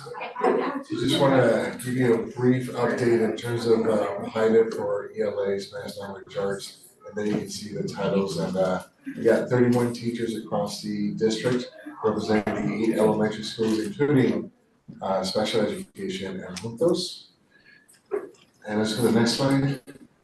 And so we're also going to be inviting our families to learn more about the pilot process, as well as get a chance to see the curriculum and review the materials and provide us feedback as well, so that you can see the upcoming dates for our families to be engaged as well. And we'll be providing more information out to the community about this opportunity as well. And we go to the next slide. So I want to let the community know that we are partnering with Think Together to expand our after-school program options. And through this process, explore a fee-based option to support more families. Currently, Sunnyvale School District is known as a Tier 2. I don't want to get too much into the technical details here, but if you have more than 75% of your students who are identified as English learners or low income, you're considered Tier 1. So Sunnyvale is considered a Tier 2 district, and we're required to prioritize our ELA funds for low income and English learners who are interested in the program. But we also have the flexibility as a Tier 2 district to serve other students and also explore the option of how to cover those additional costs. So this is a wonderful opportunity, and we're looking at about 200 additional slots. We're currently serving about 436 students, and looking at Bishop, Ellis, Lakewood, and San Miguel. And so more information will be going out to families in the community next month, and we're hoping to be able to launch this program by the end of January, early February. And let's go to the next slide, please. Yes, of course. So you listed 4 schools, but we had originally heard that just 2. Are we expanding? Yeah, so we're looking to expand that. There's so much need in the community, and initially we were talking about 2 schools. However, some of the schools like San Miguel, even though there wasn't a wait list, it was because also families were interested, but also knew that there weren't really slots available. And so, but as we make this information available to more and more families, it is a huge need in the community. Yeah. And next slide, yes. Question about that. Oh, sorry. I have a question about that. Do we know like an approximate ballpark cost per month to do, or? Mr. Cuffey, what, 480? Roughly about 480 is what we're looking at. I know that families are spending upwards of over $1,000 right now. Yeah. Thank you. Sure. And if we go to the next slide, just want to give an update on the food distribution. Again, I want to thank everyone who came out to support, including the Sunnyvale Education Foundation that raised over $22,000. And it's a testament to the commitment and the support from the community. We were able to support over about 400 families who received additional food on 2 different dates. We directly targeted some families and also made it available for other families, other Sunnyvale School District families. So we're going to continue that next Friday, the 19th, from 8:30 a.m. to 4:30 p.m. here at the district office in the parking lot. And you don't need to register, you don't need to sign up, just need to be a Sunnyvale School District family. And our staff has been working really hard. We got volunteers helping get the packages ready. And so we're welcoming families again. And I know a lot of families that came out were very appreciative and very grateful. And, it's tough out there. It's tight, and we don't have one of them. We know that families are having to decide between paying rent, buying gas, and buying food. And we want to be able to help out as much as possible with these efforts as well. And just lastly, tonight for your consideration, we have an item on, so this is nearly 17,000 in gift cards were distributed, and then you see the numbers across the schools. And then on the third column where it says cards distributed at the district, those were gift cards that were also included in the food distribution as well. So just roughly the numbers of cards that were distributed as well, which is about 17,000 plus in total funds there. And then lastly, I just want to make notice that tonight the board will be considering item 13D, which is an opportunity for the school district to explore an early retirement incentive. And this is an opportunity for us to explore other alternative ways of reducing our expenditures without having to go directly to layoffs. And we've been in conversation with our two associations, SCA, our teachers, as well as our classified CSCA. And we'll be providing more information should this be approved tonight, next week to all of our employees as well. And that concludes my presentation. Thank you, Dr. Crosswhite. We are moving on to board member reports. We will go down the line, starting with Trustee Watson. Okay, great. So I am gonna send my activities in, but Trustee Hubis Flemmerton and both went to DLAC the other night, so I did want to give a little report out about that meeting. The DLAC committee is very interested in learning more about the ELD curriculum. And some of the dates that were on there were shared with the DLAC committee, but not all of them. And I'm not sure if that was because based on like what was upcoming or in between their next meeting. So, but I don't know if there's any way for them to get like a special visit from someone who's familiar with the ELD pilot process, but they were really interested in it. The meeting also seems kind of short for the amount of information that they're interested in, not for what they're scheduled to cover, but for like their questions that they're having. They're very interested in exploring the idea of ELD after school support, and we were told at the meeting that there is one school in the district that's currently doing that or has just started doing that. And they're really interested in ways to help their students at home so that they can test out at ELD. They have questions about what is the typical, how long should they expect their children to be in ELD? And then even though they wanted to get support for helping their students at home, they were also very interested in wondering if there could be some sort of like an after school or in-school program where they could do test taking strategies or work with the practice tests in a school environment. Because even though they were told in the meeting, it was kind of referred to them that they should be practicing the practice tests at home. They said, well, at home the kids are distracted, they might go get a little snack or something, and they were also very curious about like the whole administration process. So they had like pretty good questions from the previous meeting that were answered in this meeting, and then they had more questions. So it was like they're gonna have to wait for several more months. So maybe somebody who's familiar with the ELD, like actual administration of the test and things like that, that might be a helpful person to have.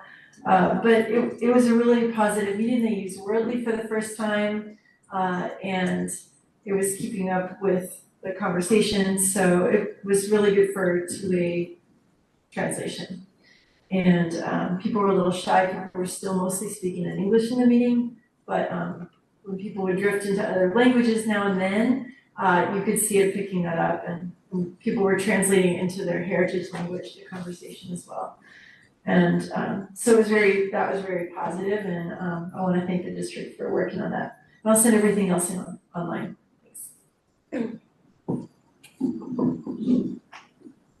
I just wanted to, is it on? It's on. And I always, like, when I'm in this spot, it's always like, I feel like this is the worst spot, because like almost everyone's here, but then you like are not looking at that person, like this is, so I apologize, Bridget, this is the hardest spot over the years to be in. This is the best So spot. it is, you get to see everybody, yeah. So I'm not like I know, I felt intentionally that way trying when I to. did CrossFit. Yeah, it is a tricky spot.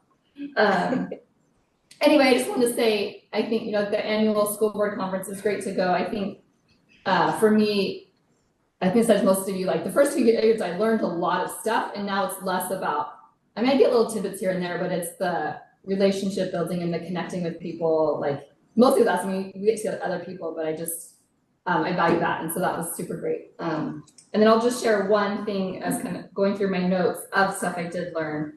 And I thought this was a good one. I think someone was in this one with me. Maybe it was Peggy. I can't remember. But it was about being a smarter communicator, staying cool when the heat is on. And they had these kind of 5 B's. So it was be ready. And I think this is like good even when it's not necessarily like the heat is on, just it's good principles, right? Be ready, be thoughtful, be decisive, be clear, be quiet, and monitor. I just thought that was really great. That's it.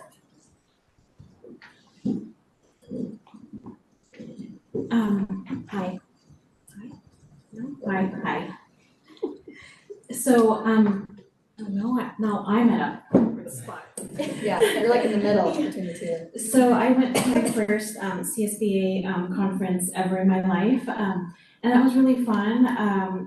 I was telling the board that I felt like I was a student trying to register for like classes or workshops, and then also looking for the meeting rooms, and tons and tons of people.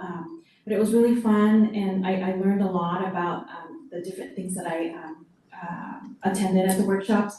And then it was also fun to be with you folks, just getting to know each other, and eating and dancing. So that was all fun. And then I quickly had to come home that Friday and help Fairwood's family dance. So we made fruit cups and sold tickets. It was a big turnout. It was like a spring turnout. A lot of families came out, and that was nice. And then the next day, we had the Lakewood Village Neighborhood Association parade, holiday parade. And it's our second year doing that. And we had, it was so nice to see the Fremont High School marching band perform, and then as well as the Girl Scouts, and my daughter's in the Girl Scouts, so she was there holding the little, sign, and then the Boy Scouts, Spirit of Sunnyvale, Mayor Klein came out, Patrick Aarons was there, Eileen Lee, so it was a lot of fun. Our principal, Romander was there, and so was the Lakewood principal, so, at the end, there was cookies and chocolate, hot cocoa. We had the classic lowriders and motorcycles. So it was a big deal. It was a big event, and we're looking forward to having it again next year. I saw the photos of that event. It was great. Thank you. The main thing I think is the annual education conference in Sacramento, which was great. There was a lot of very interesting sessions and workshops. Before that, I had the delegate assembly for 2 days. It was a lot of work. They didn't give us any break, and it was very interesting and very rewarding. And other than that, there have been some meetings with the Legislation Action Committee and the DLAG, and I will send my report later. Thank you. I also sent in my activities. I want to congratulate you, Trustee Huvis-Flemrich, for being a VP, elected VP of CLSBA. we were really excited to join you at that Unity luncheon as well. It's been a while since our last regular meeting, so I do want to remember that we had a meeting with Project Cornerstone lead Debbie Headley and explored some other options, including some staff trainings, and excited to pick up perhaps some more programs. We already pay, we have a contract and we pay for everything, so we could use more. So we're looking into that. I also went to a multicultural night at Bishop Elementary, and a kindergarten teacher, Mr. Joe, and his wife, who is not pregnant this year, but she did do this pregnant, they have this like very coordinated, adorable K-pop dance that I'm always like, marriage goals here. They are fantastic, and we had some other student performances, including Elsa Nunez brought some of her own kids and students for Andanza Folklorica, and we have our own very own Bishop Choice Senoritas, and they had a great dance, ukulele, really good time, great food. And then the other thing I want to report is on Tuesday night, I was able to stop by the winter concert at SMS. I honestly could not stay very long because I had Andy with me and she'd been out all day, but we did catch on 6th grade band. And at the same time, there was a fundraiser that was coordinated by students of Mr. Herrera for Food and Nutrition, and they cooked and baked all this food, and there was also some crafts, and they were selling that, and all those proceeds went to Sunnyvale Community Services, and they were matched by SES. So in total, about 4,200 was raised in that one night.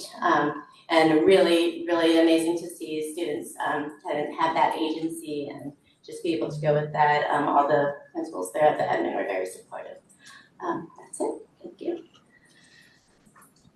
At this time, we'd like to hear from the Sunnyvale Education Association. If there's an official representative online, please use the raised hand if you wish to speak.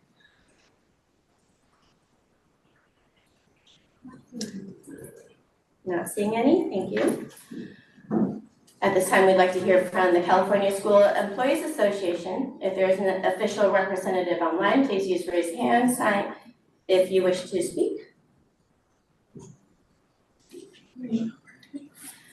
Okay, at this time, we'd like to hear from the Sunnyvale Education Foundation. If there is a representative here, she's walking up.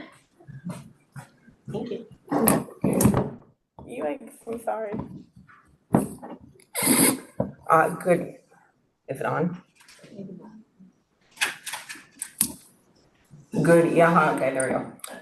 Good evening, everyone. My name is Courtney Jensen, and I'm here on the Ed Foundation's behalf as our programs chair. Our president, Michelle, is actually planning to come to the next board meeting and provide a much more detailed update, so I'm not going to steal her thunder. But I just wanted to say thank you for the call out earlier, and thank you for your partnership with everything in the Feed SSV students has been successful. So I'm not going to steal Michelle's thunder, but thank you. We super appreciate everything that you're doing.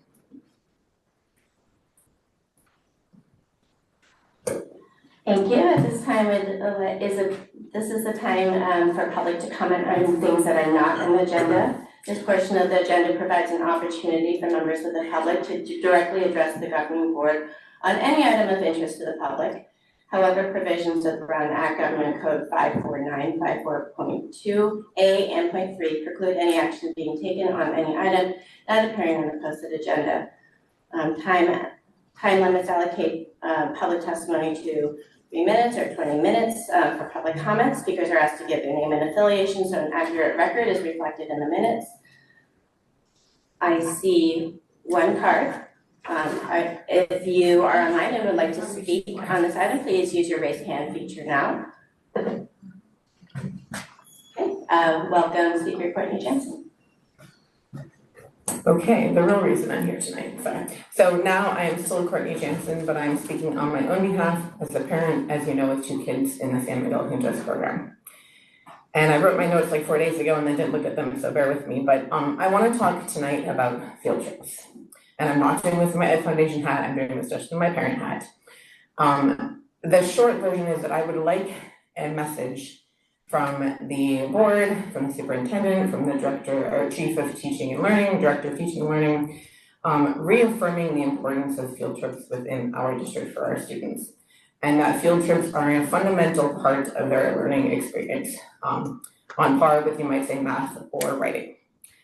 I have seen situations in which field trips are used as, well, bribery is the word that comes to mind, there's probably a better word, to get students to do what they need to do and to behave in class. And we would never tell a student, if you don't behave, you don't get to go to math class. Or if you don't behave, you don't get to go to science. And similarly, we should never be telling students, if you don't behave, you don't get to go on a field trip. Learning happens not just in the classroom, and I know several students who talk about field trip experiences months after it happened. My third grader still talks about field trips that he took in first grade, so they're critically important. In situations where we have students who are having a difficult time working on their behavior in class, and I would like to encourage teachers that we have the resources for them so that they can address that behavior in ways that don't require field trips as leverage. I also know that there is talk about field trips being held as leverage at the end of the year. And actually this is true anyhow, because we don't do field trips every week. So, kids get a field trip maybe once a month or once a trimester.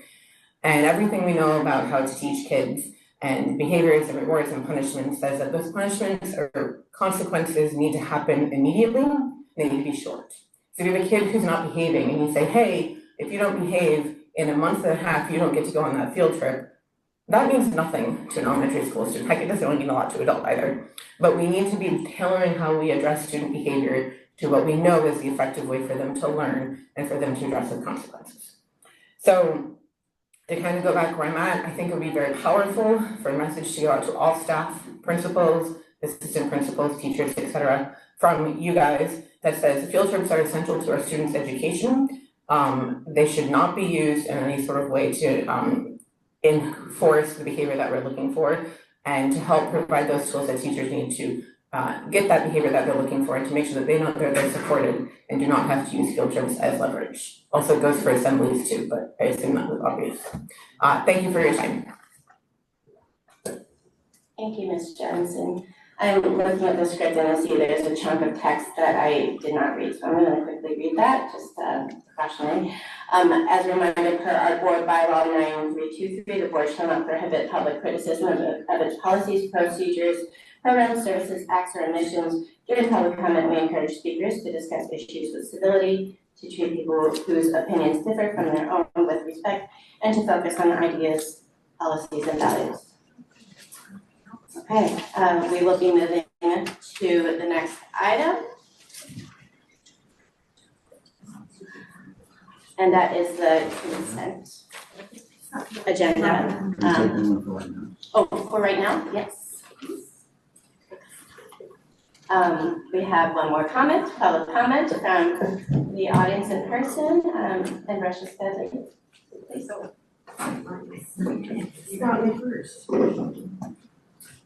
Thank you so much. I'm Ambrosia Studley. I'm a parent of a Sunnyvale middle schooler in sixth grade. And then my older two are senior and freshman at Fremont. All came up through Fairwood and Sunnyvale Middle. And I didn't prepare something because I wasn't sure I was going to be able to stay long enough to give comments. But one thing that has been kind of something I've been wanting to share and follow up on is transportation related. I'm so excited to have the buses and the extended bus service, especially for the middle schools, which tend to be further away than where students live. But I've been really disappointed to see and hear about how they're consistently late. And I think there's this really weird dynamic that's happening where we're wanting to reach out and serve underserved students, but then giving them this program that's making them late for school, like a few times a week, which is kind of significant. One of the reasons we chose not to do the bus is I wanted there to be space for other kids. And then also because it's so late. And that was in prior years for my other students. My middle schooler wants to do it next year, but I don't think that I can let them if the bus is 2-3 times a week, more than 5, 10, 20 minutes late. If you ask their science and math teacher, I maybe shouldn't name names, but Miss Lee, she's got some feedback of what that means for her class and how she's trying to accommodate students rolling in so late. And that these are primarily underserved students seems especially problematic. So I think dialing back maybe how many students are being served, if that would make a difference, I'm happy to keep driving my kid and having them ride their bike. So thank you very much for the time and congratulations to the board. Thank you, Ms. Studley. And we're moving to item 12, consent agenda items. Any item on the consent agenda is subject to review and discussion prior to being approved by the board. If necessary, any items may be removed for separate action. The public may address the board regarding any items on the consent agenda. I have one card for a member of the public who wishes to make a comment on the consent agenda. If there is a person that wishes to pull the item from the consent and comment on it, we may have a separate consideration or vote. If you would like to contribute and you are online, please raise your raise hand feature now. So the comment is from Courtney Jansen, please. Okay, this is why I came in person.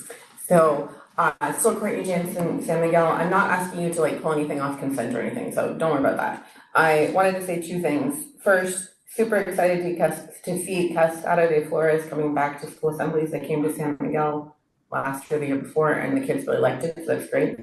And second, I sent you all an email about this, so you know, but I just wanted to share for anyone who's listening. The Starting Arts program has been amazing and has been doing programs for schools for several years. And one of the key supporters for that is the Ed Foundation. And I won't go through the numbers here, but I guess the short version of this is that it's roughly $15,000 to $20,000 per Starting Arts production per school. They are unable to serve all of our schools for various reasons. And that program or those programs are funded in an assortment of funds, some from the Ed Foundation, some from the PT Arts organization, some from school sites, etc. And it looks like not that much money here and there of 20,000 and then 20,000, but when you put it together, it's probably on the order of 140 to, I can't remember, I said $160,000, which is a reasonable sum of money. And so my ask is just that we take some time to make sure that contracting with Starting Arts at the school site level is the right way to approach the theater needs of our students. And the answer could be that it is, and that doing the status quo is what we should be doing, but I wanted to really flag just how much money is being invested in this program for our students. And I want us to be very intentional that yes, this is what we should be doing, or hey, we need to adjust things here and there. So that is my ask, and I guess, yes, also do approve the contracts. Thank you. Thank you, Ms. Jansen. Board, we need a motion to approve the consent agenda. I move that we approve the consent agenda. I second. So any discussion on this item? I do have one. I don't need to pull anything. I just wanted to say that I see that there's a non-public school and there's some other special education costs in here. I'm not opposing them. I'm sure they're appropriate. I just would really like to get a report on the cost that we're spending for special education and where those funds are. For example, for the NPS, are we also going to be transporting the student there? Not for this particular case, but we have several contracts with transportation. We have several contracts with NPSs, non-public schools. So, and they're meeting the needs of children with extensive needs, and I get that. But I just kind of want to quantify it in one place, if we can get that at some point, maybe in the next few months or something. That's my only comment. Thank you. We've been asking for more information about special ed costs. I would also like to see that. Okay. So we're going to vote on the consent agenda. All those in favor? Aye. Chair votes aye, and the agenda items pass. We are moving on to action items, agenda item number 13A.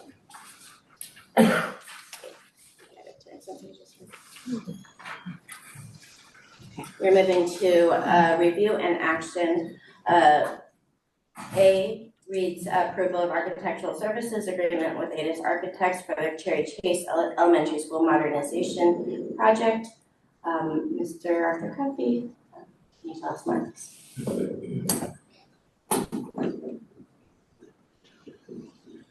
Good evening. So this item is, excuse me, for your review. This would be the architecture service agreement for the project that we presented, I believe, the 30th of October.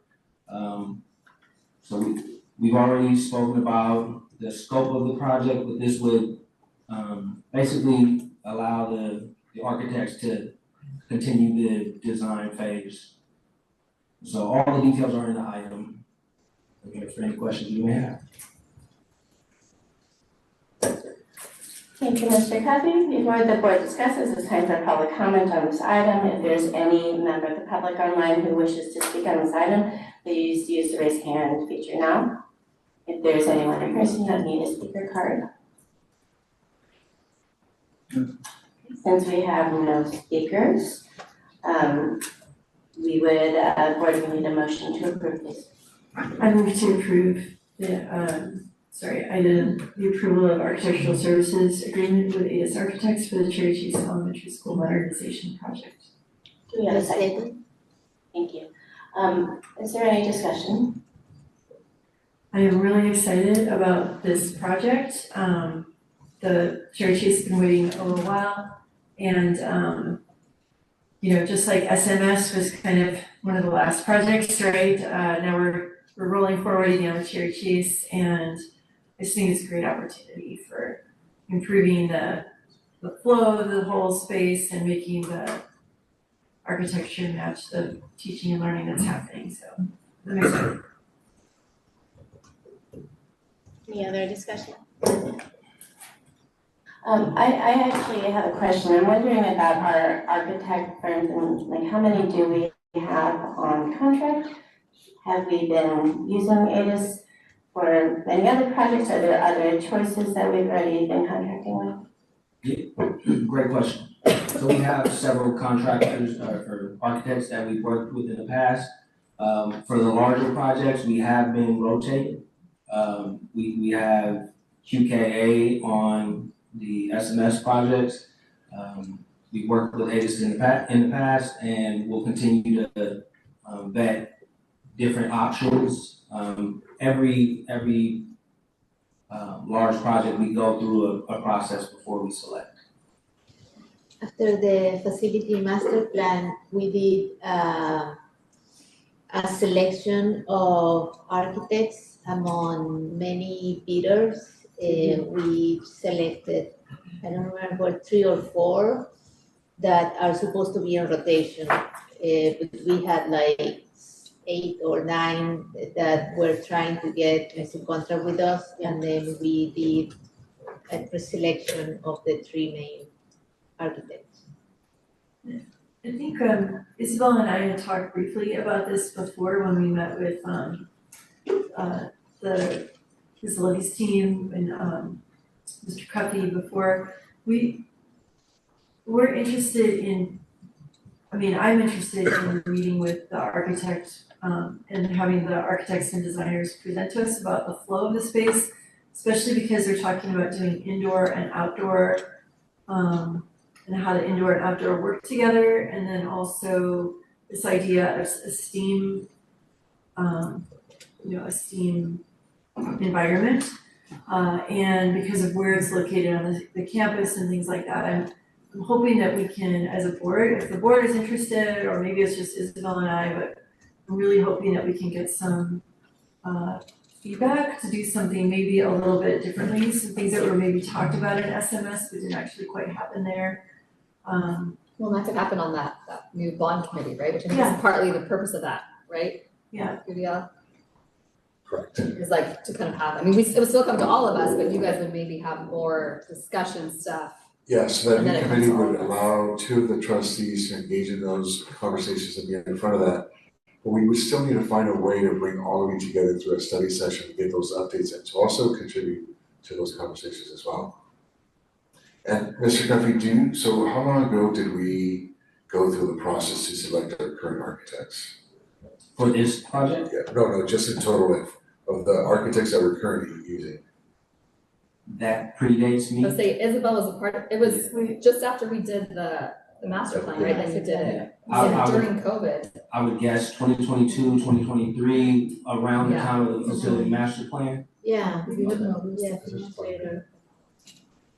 Yeah.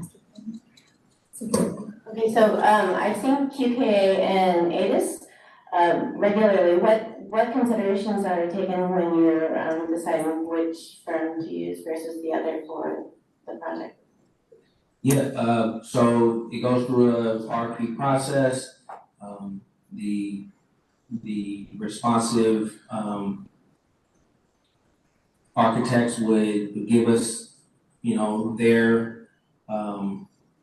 their history. There's a long process, but we go through their history, go through their approach to the project. We look at, projects that they've completed, so we kind of look at their work. So it's a multi-tiered process that we would go through before selecting. Okay, is there any further discussion? Okay, let's vote. All those in favor? Aye. Chair votes aye. And it passes. Thank you. Moving on to 13B, approval of the 2025-26 first interim budget report and the associated positive certification for submission to the Santa Clara County Superintendent of Schools. Again. Thank you, Jesus. Oh. Who seconded that? I said. Okay, thank you. Thank you. Again, Chief Business Officer, Mr. Roger Cohen. Thank you. So good evening. There's so many things I'd like to present about the budget. We don't have a ton of time, so I'm gonna do my best to condense it, but we'll jump right in. So I always like to ground us in our promise. Every student known by name, strength, and need, have them ready to excel in high school and beyond, and to lead a life of joy and purpose. That was great, seeing the students earlier and just listening to their journey. That I'm so glad we started that this year. Again, it grounds us in what this is all about. All right, so with that, our promise is our why. It's our North Star. It is what guides us. In achieving that goal, there are 5 interconnected pillars: student outcomes, belonging, engagement, equitable access for our English learners, system alignment. And tonight, the focus of the meeting will be the 5th pillar, fiscal stewardship. So the goal is to be able to build a sustainable budget that supports learning environments. So just an overview of what we'll be talking about. We'll go through the big picture first, set the context for the current financial landscape. We'll look at some of the economic impacts, analyze the economy and its specific effects on our revenues. We'll give a financial breakdown where we dive into some of the details of our expenditures, our current financial position, and then some of the strategic adjustments that we've been making, and the progress that we've made in building a sustainable budget that's aligned to our goals. So again, just to make sure everyone knows where we are in our budget cycle, it's a 15-month process, starts in June. Right now, we're 6 months later, kind of somewhat midway, where we give this update. There's two updates in the middle, first and second interim. This is the first of the 2. To the next slide. So, big picture. So the big picture, again, our objective is to navigate through some of our financial challenges while making strategic investments in our student success. Despite some of our challenges, there remains many positives. First is we are here tonight happy to present a recommendation for a positive certification, which means we will be able to meet our statutory obligation of having a 3% reserve in the current and 2 subsequent years. Some of our challenges, the story hasn't changed, but I'll reiterate the bigger pieces. Property tax growth have hit a 10-year low. Commercial real estate markets continue to be impacted with Prop 8 reduction requests. Costs are continuing to rise across the board: staffing, services, utilities, insurance. And post-pandemic, we're kind of still in the post-pandemic phase where many positions were created with one-time funds from throughout the pandemic. And so we're in the process of trying to close the deficit by using natural attrition rather than layoffs. We'll also go through some of our strategic shifts rather than masking the deficit, kind of really addressing it and making the necessary changes.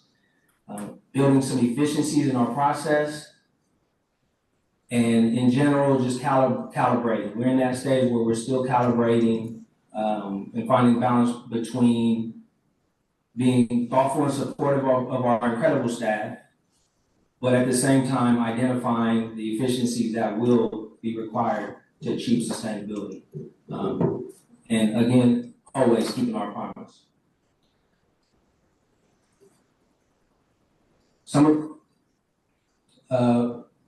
I won't go through everything there.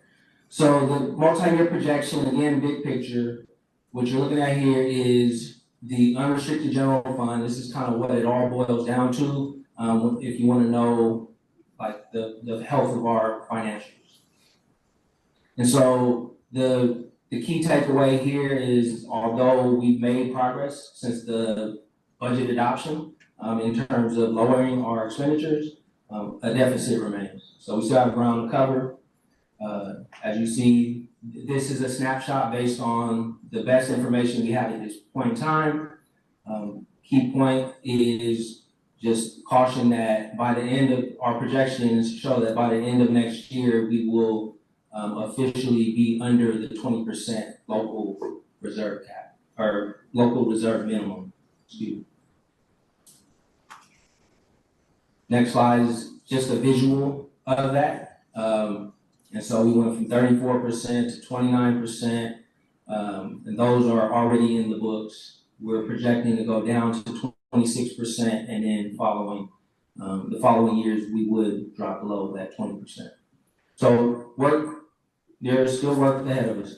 A little bit of the context about the state budget and the economy. So the state also has a similar challenge, and they have a structural deficit as well. Against my better judgment, my wife was like, "This slide is too busy," and I kept it anyway. You gotta listen to your wife, right? Okay. Shout out to her. Anyway, so the core takeaway from the economy and the state budget, we have mixed news to present. So yesterday, the Fed Chair Jerome Powell cut the interest rates, which is typically a great thing. We have seen a tech boom. The stock market for California is, the state budget mirrors the stock market. So the stock market is at all-time highs and all-time valuations, but economists are flagging caution. You know, when the last time we saw valuations this high was right before the dot-com bubble burst.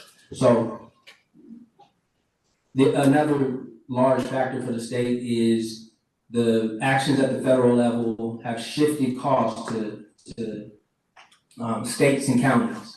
And so that will be impacting them in the future. And so there's a lot of uncertainty with how they'll deal with that additional challenge in those deficits. We'll push forward to the next slide. So property tax growth. For us, property taxes is very important.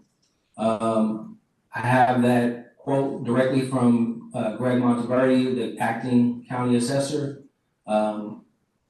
this marks the lowest growth rate in a decade. And so at budget adoption, we projected we would have 1.84% growth this year. And it has come in at 1.86. So not to toot my own horn, but I was pretty close.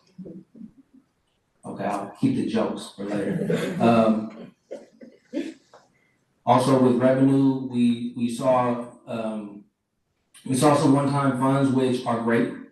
But again, we don't wanna ignore the fact that they are one-time and that our expenditures are ongoing.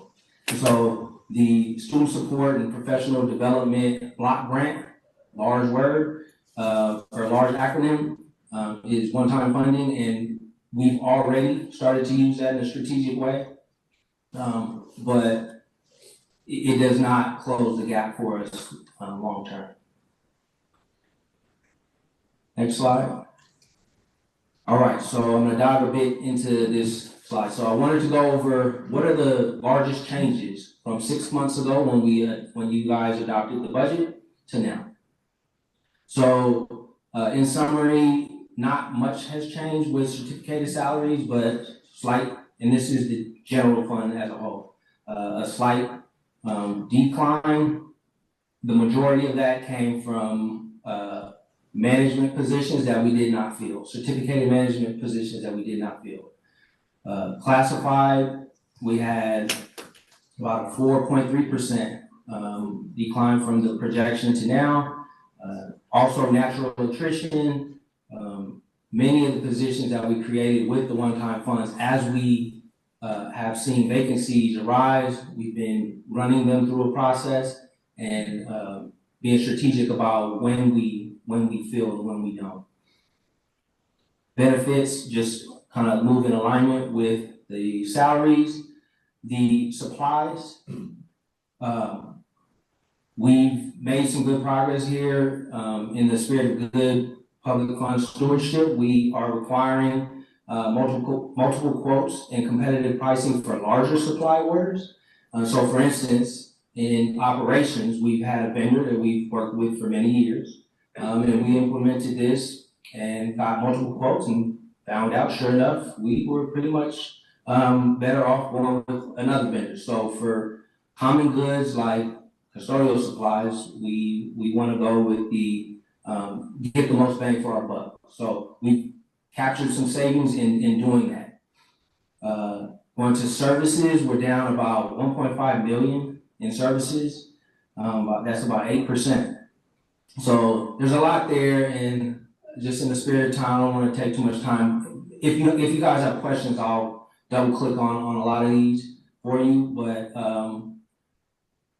we have made some progress. We've had some considerable progress with better contracts. We've consolidated, and again, we're just being really thoughtful about the larger purchases.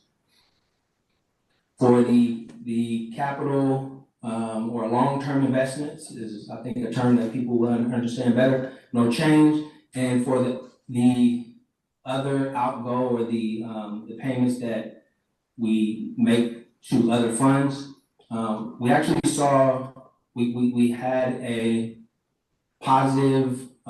We got positive news from the state after we adopted the budget regarding preschool. So we were anticipating that the level of funding would not be held harmless to the pre-pandemic rates, and that it would be adjusted to current enrollment, which would have been a considerable decline in revenue for our state preschool program. Due to factors that we appreciate, that didn't happen this year, but we basically got notice that going forward, please don't bank on that hold harmless being in place. So that added back 400,000 or lowered that contribution to the state preschool fund by 400,000. And also we captured some of the savings from eliminating a contracted management position in the nutrition program. So all of that is captured in that last item there for the transfer payments. Next slide. So I won't go through this, a lot of numbers. Again, this is more for you guys to have, but the story hasn't changed much since the last time I presented. More than 80% of our expenditures go to staff. We've continued to see rising costs, as I said, and yeah, expenditures up 50% in just 4 years. I think it says it all. The next few slides are just visuals of that same fact, just over time, by category, how our cost has risen. We can go to the next slide, just another pie chart. And this one is just another visual of our position data. So since pre-pandemic year 2018-19 to now, you'll see the blue bars are our enrollment, and you'll see that orange line is our staff. And so there's a divergence, and so we've come to a point where we have to address that divergence.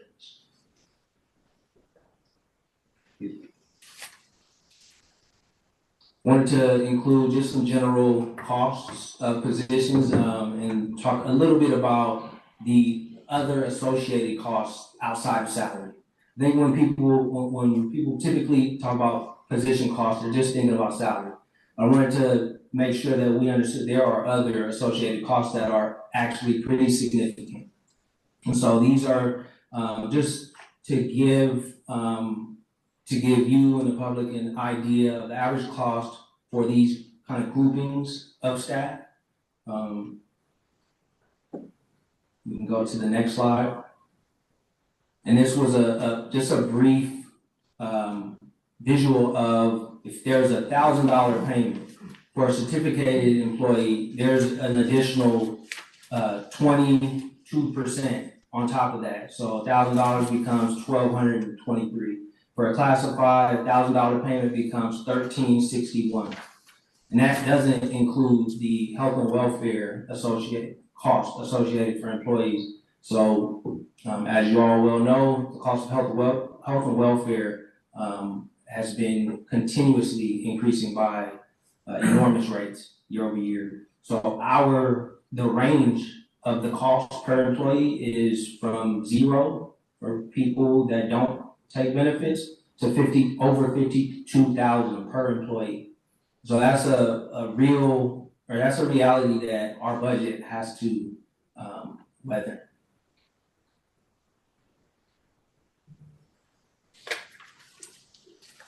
So building a sustainable future. The reality, because our personnel cost is over 80% of our budget, the hard truth is that there is no path to sustainability without reducing the number of positions we have. And our strategy is to achieve that through attrition. And something we'll talk more about, a potential early retirement incentive, as Dr. Crossway mentioned. Next slide. So efficient and aligned systems. So we wanted to demonstrate some of the fiscal stewardship through our operational efficiencies.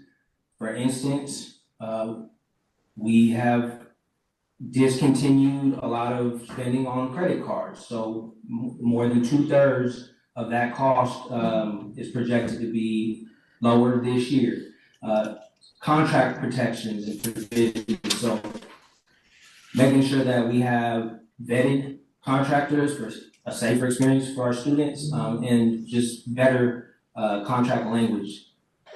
Position review, we talked about that a bit, and then continuing to invest in our communities. Next slide.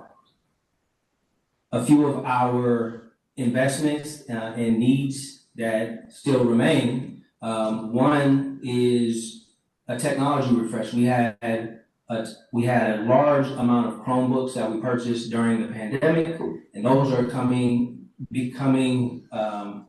what's the word, Jim? They're at end of life. they're at the end of their useful life. And the investment that would be required to replace those 4,000 Chromebooks is roughly $1 million. And so that would be something that we would have to purchase late spring in order for them to be in place for student learning next fall. Also, we just completed the infrastructure upgrade last year where we upgraded all of our networks so that students will have connectivity. Library investment, so our library books, we had our librarian, Dr. Dean, do an analysis of our library books. And in short, they are outdated.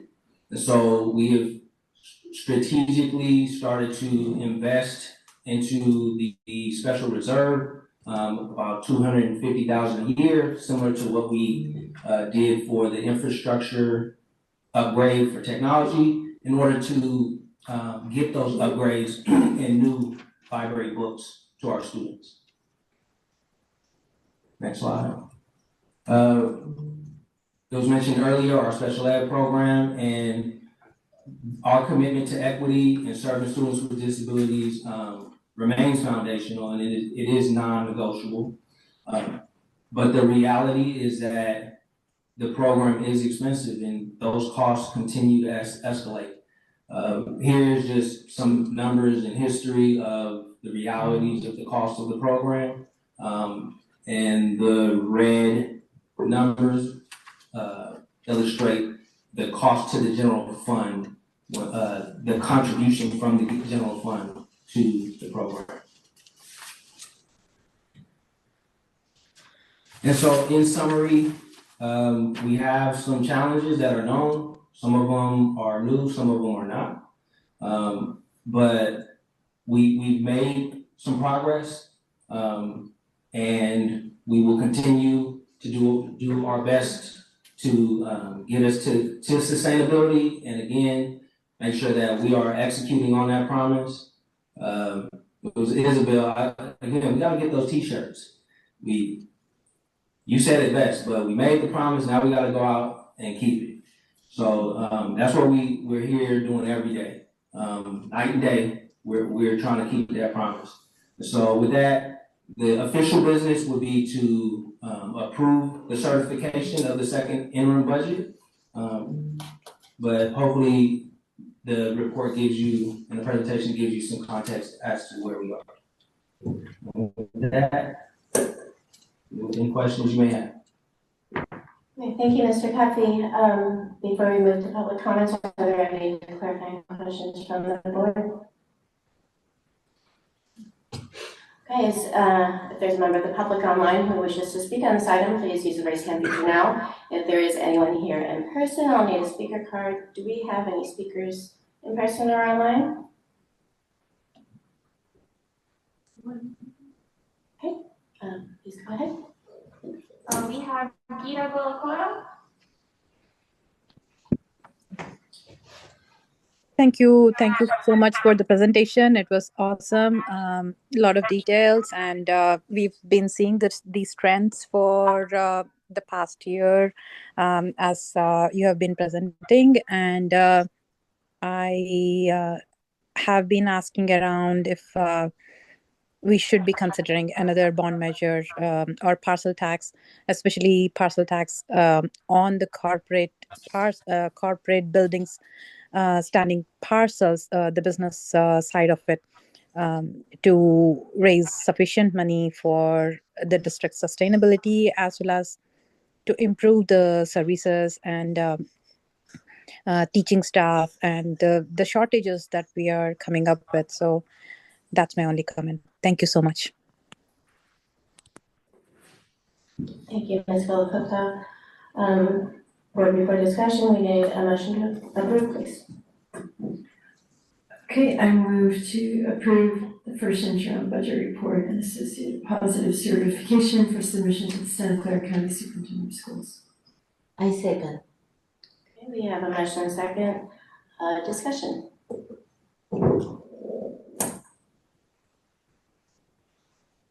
So I appreciate all the detail went into the report, and I know there's a lot of numbers to crunch. To just be perfectly candid, like getting the presentation just the day before is really hard for me. Like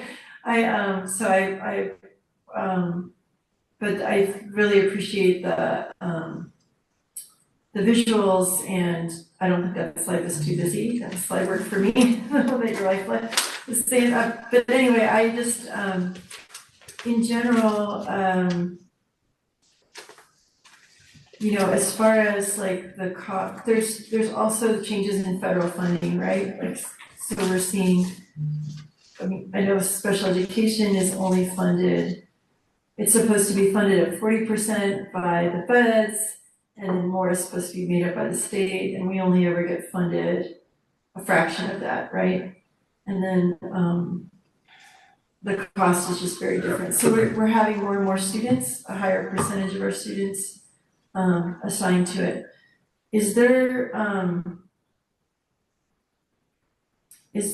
a, like, for the special education piece, is there like any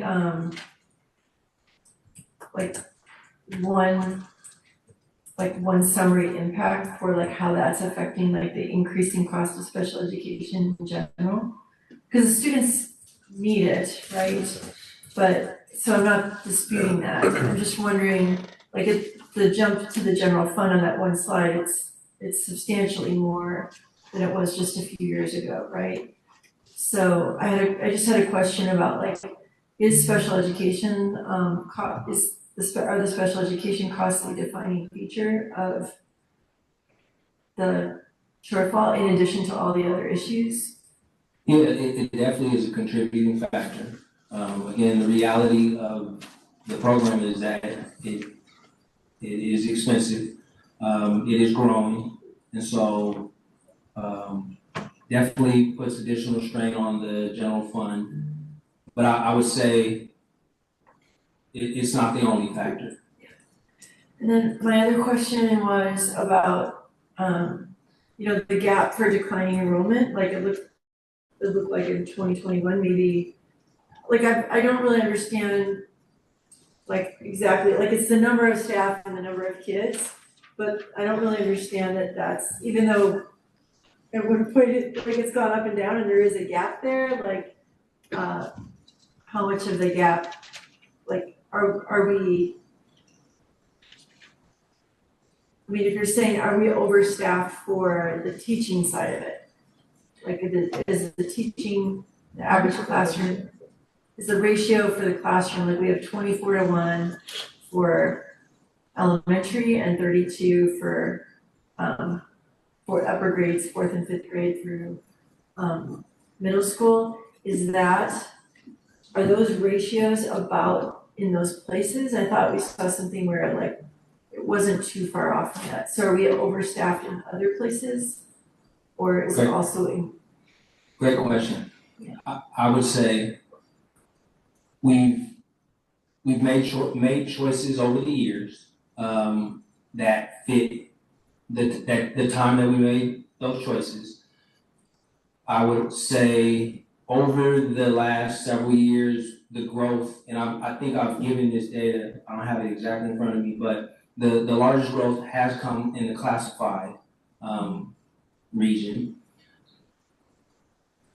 I would also say there's probably some room to, over time, to tighten our ratios, but just strictly calculating numbers, if we were to have the same amount of adults to students per student as 10 years ago, there would be a $44 million decline in cost, just adjusting to those ratios across the board.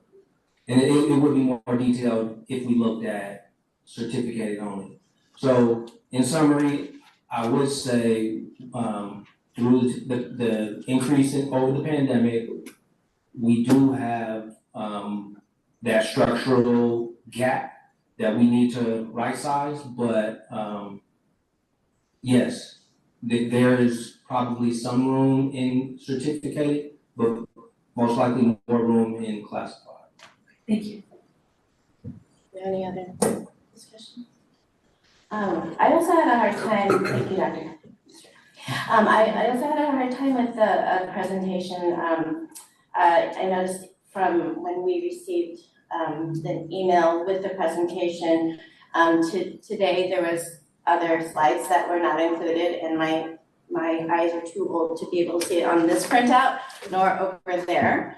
So I'm wondering how what expectations we can have around this kind of information coming out ahead of time, and also how do we make this available to the public going forward? Yeah, there's no excuse. We gotta make sure that we have the presentations ready when we publish the agenda as well, and when we post the minutes, and we can include copies of the presentation. So, are how would they be accessible to public later? Because you can't go add it to the agenda that has already passed, right? Yes, yeah, we still can make the adjustment. It'll be in the approved minutes, I think is what he's saying, right? So like. No, he's saying he's gonna change it to the agenda. Yeah, we can modify it. You can add the presentation as part of your minutes. Oh, just as the minutes, not as the agenda. Yeah, so someone wouldn't go to this agenda to do, they could go to the agenda to look at it? Okay. Because that's where your minutes are. So they don't have to go to the approved minutes, they could just go to this. The minutes are part of that section, so let's say for this section, it'll be the content, but then the second part, the minutes, and then it'll be the attachment of the presentation. Okay, so it won't show up until we approve the minutes. Right. Yeah. Okay, I'm concerned, I understand that today we want to positively certify, and that means that we'll have 3% reserve into this year and the next coming years. You had referenced a local reserve minimum of 20%. Is that a policy that we have, or where is that coming from, 20%?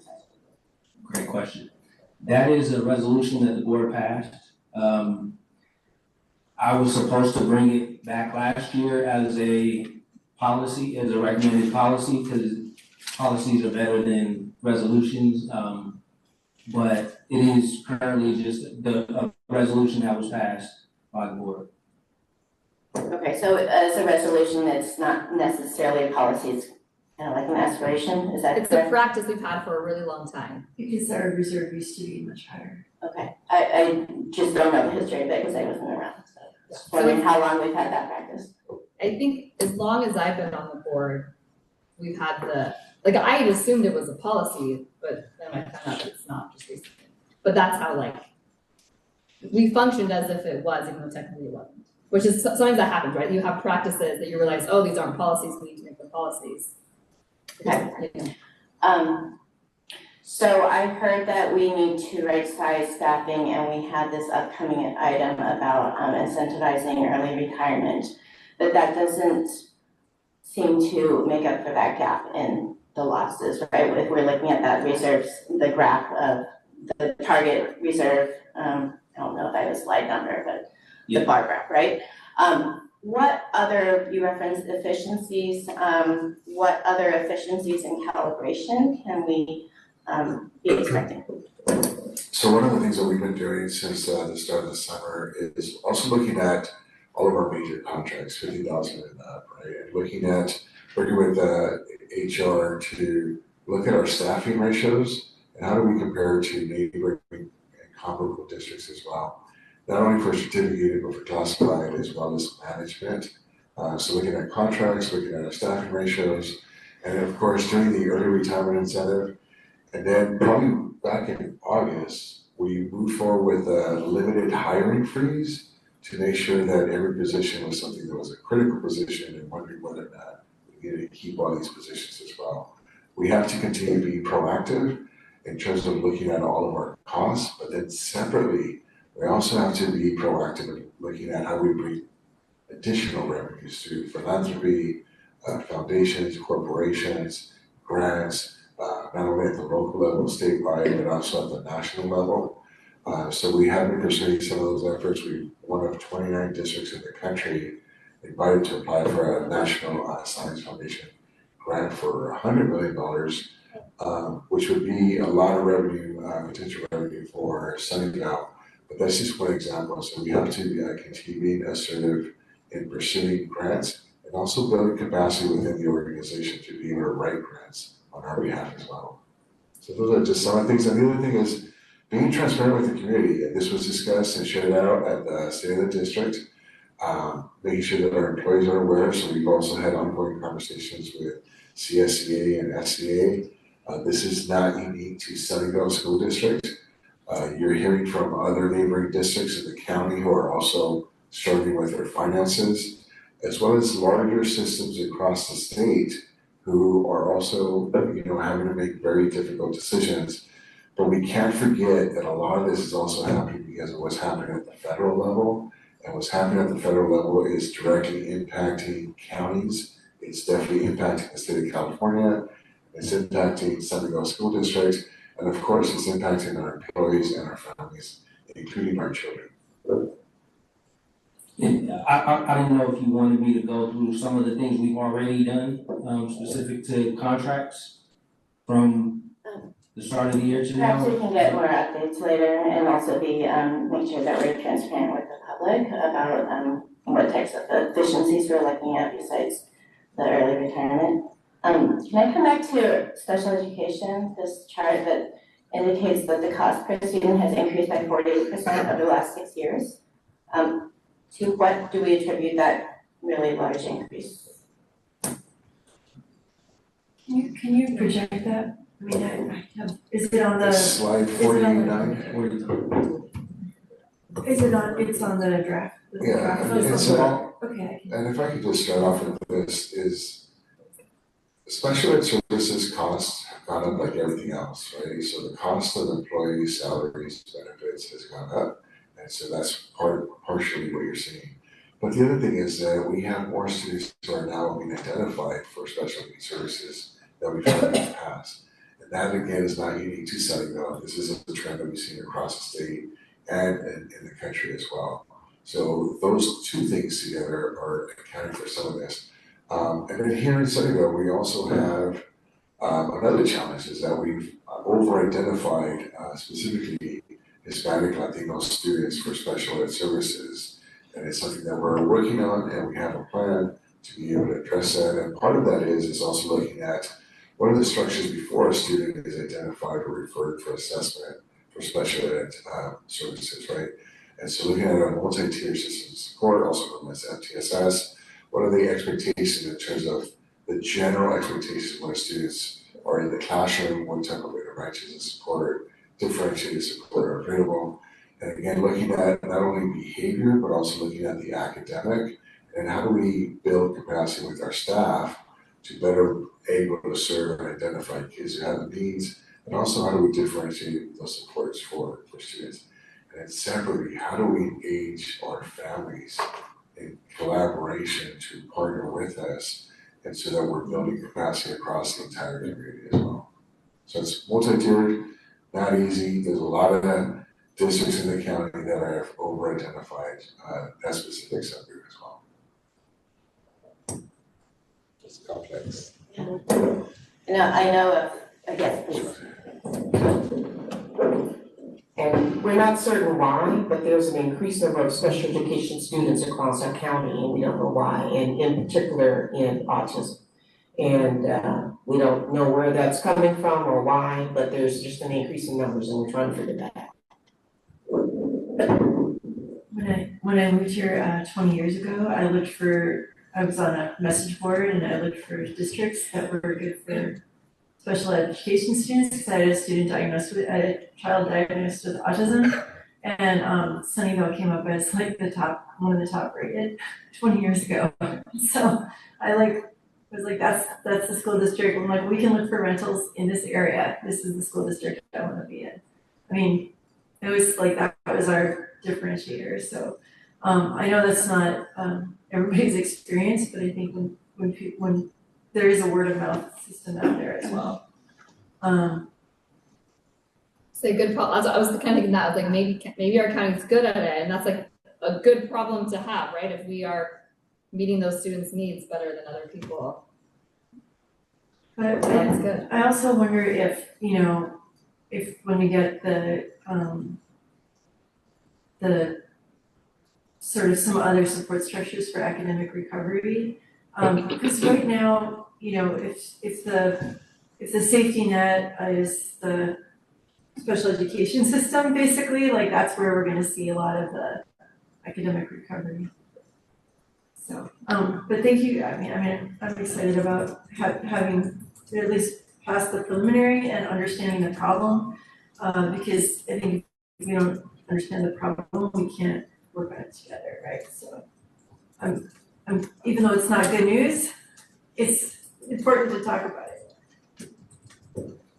So just one more comment about disproportionality. I know that a few of us attended that workshop, that session at AEC, and you just mentioned, Dr. Crossway, that we have a plan to work on. Is that what you said? That there's like something I would love to hear more about that.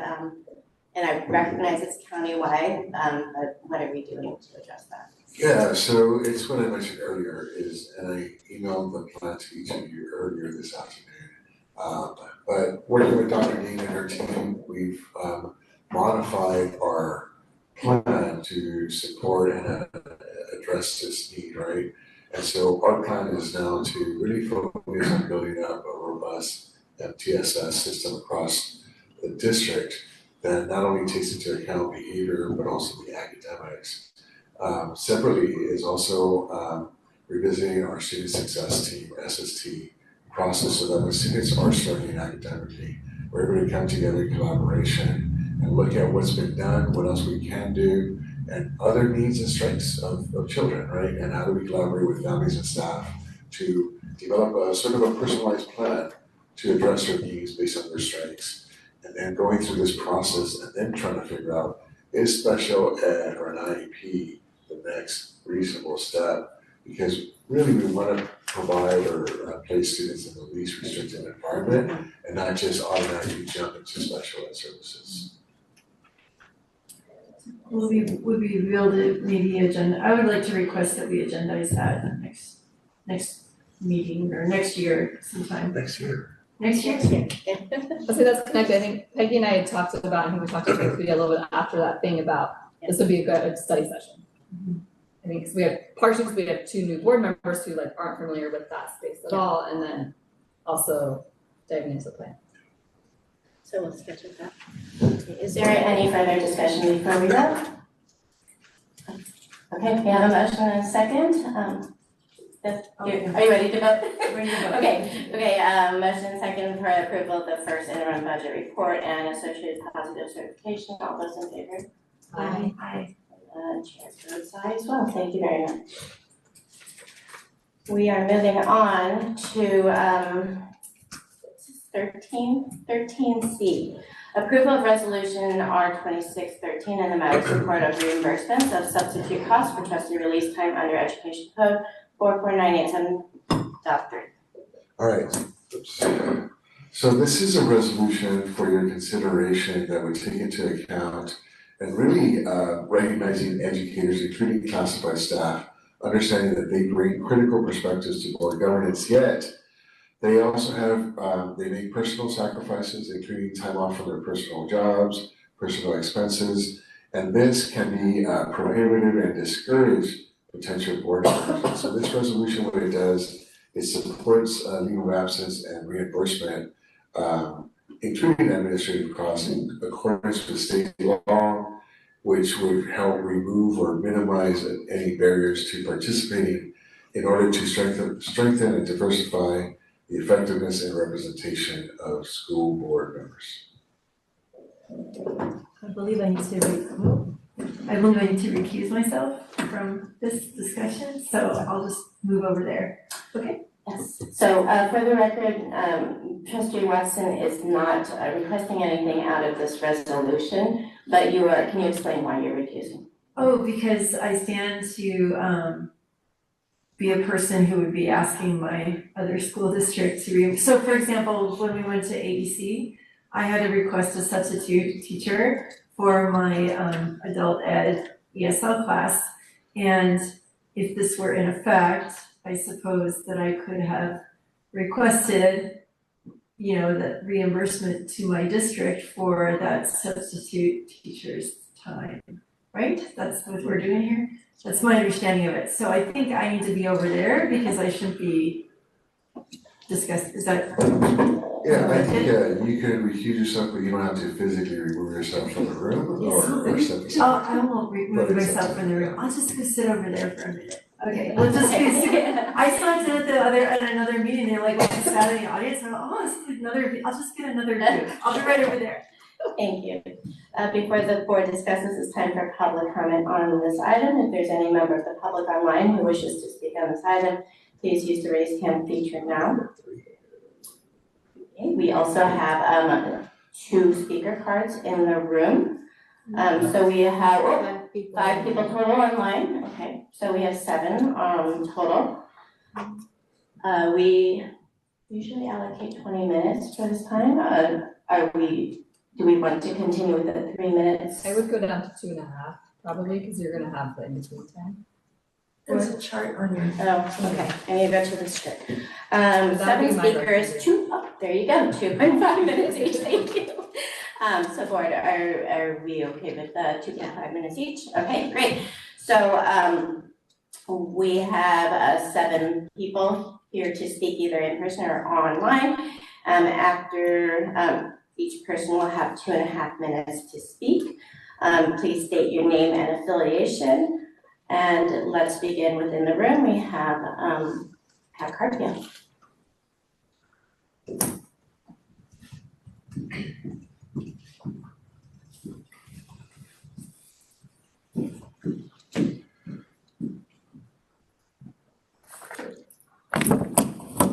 Hello, good evening. Congratulations to the new board.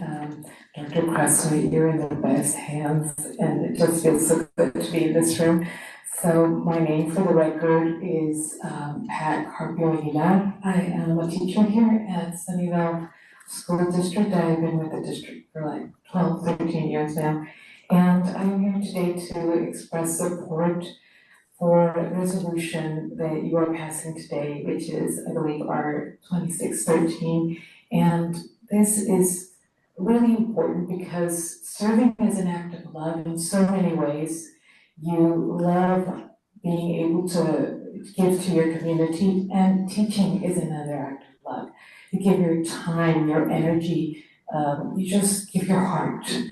And when you do that, and you also serve on a board, you expand that in many ways, but you have to, again, sacrifice because you want to be in the classroom. And I'm speaking as a teacher, but also classified employees. They do the same. They work with so much intent, and they know the students, they know the staff, they know the system profoundly. So when they are allowed to serve on a board and have those frictions removed, that is just exponential on so many levels. However, if we are affecting, because we cannot, I say we because I also serve on another board, when we cannot serve to the full potential because we are affecting our substitute days coming out of our own sick days, it really makes us think about how much PPE we can access to be able to serve better. And so I am really, really proud of this district for taking this initial step to demonstrate how important it is to bring the voices into this boardroom of people who know the students, people who live through education, people who know the district or of a district. And so that sheds a light into the discussions that you're going to have about policies, about how to better serve, and maybe remove some of the blind spots of other people who don't experience the classroom or the school district every day, but just as a form of how we breathe air. I also want to support this because it's the right thing to do. You are transformational leaders. Your governance style is going to push people forward, and I want to keep serving and others to keep serving. Thank you so much. Thank you, Ms. Carpio. Next we have Heather Burns.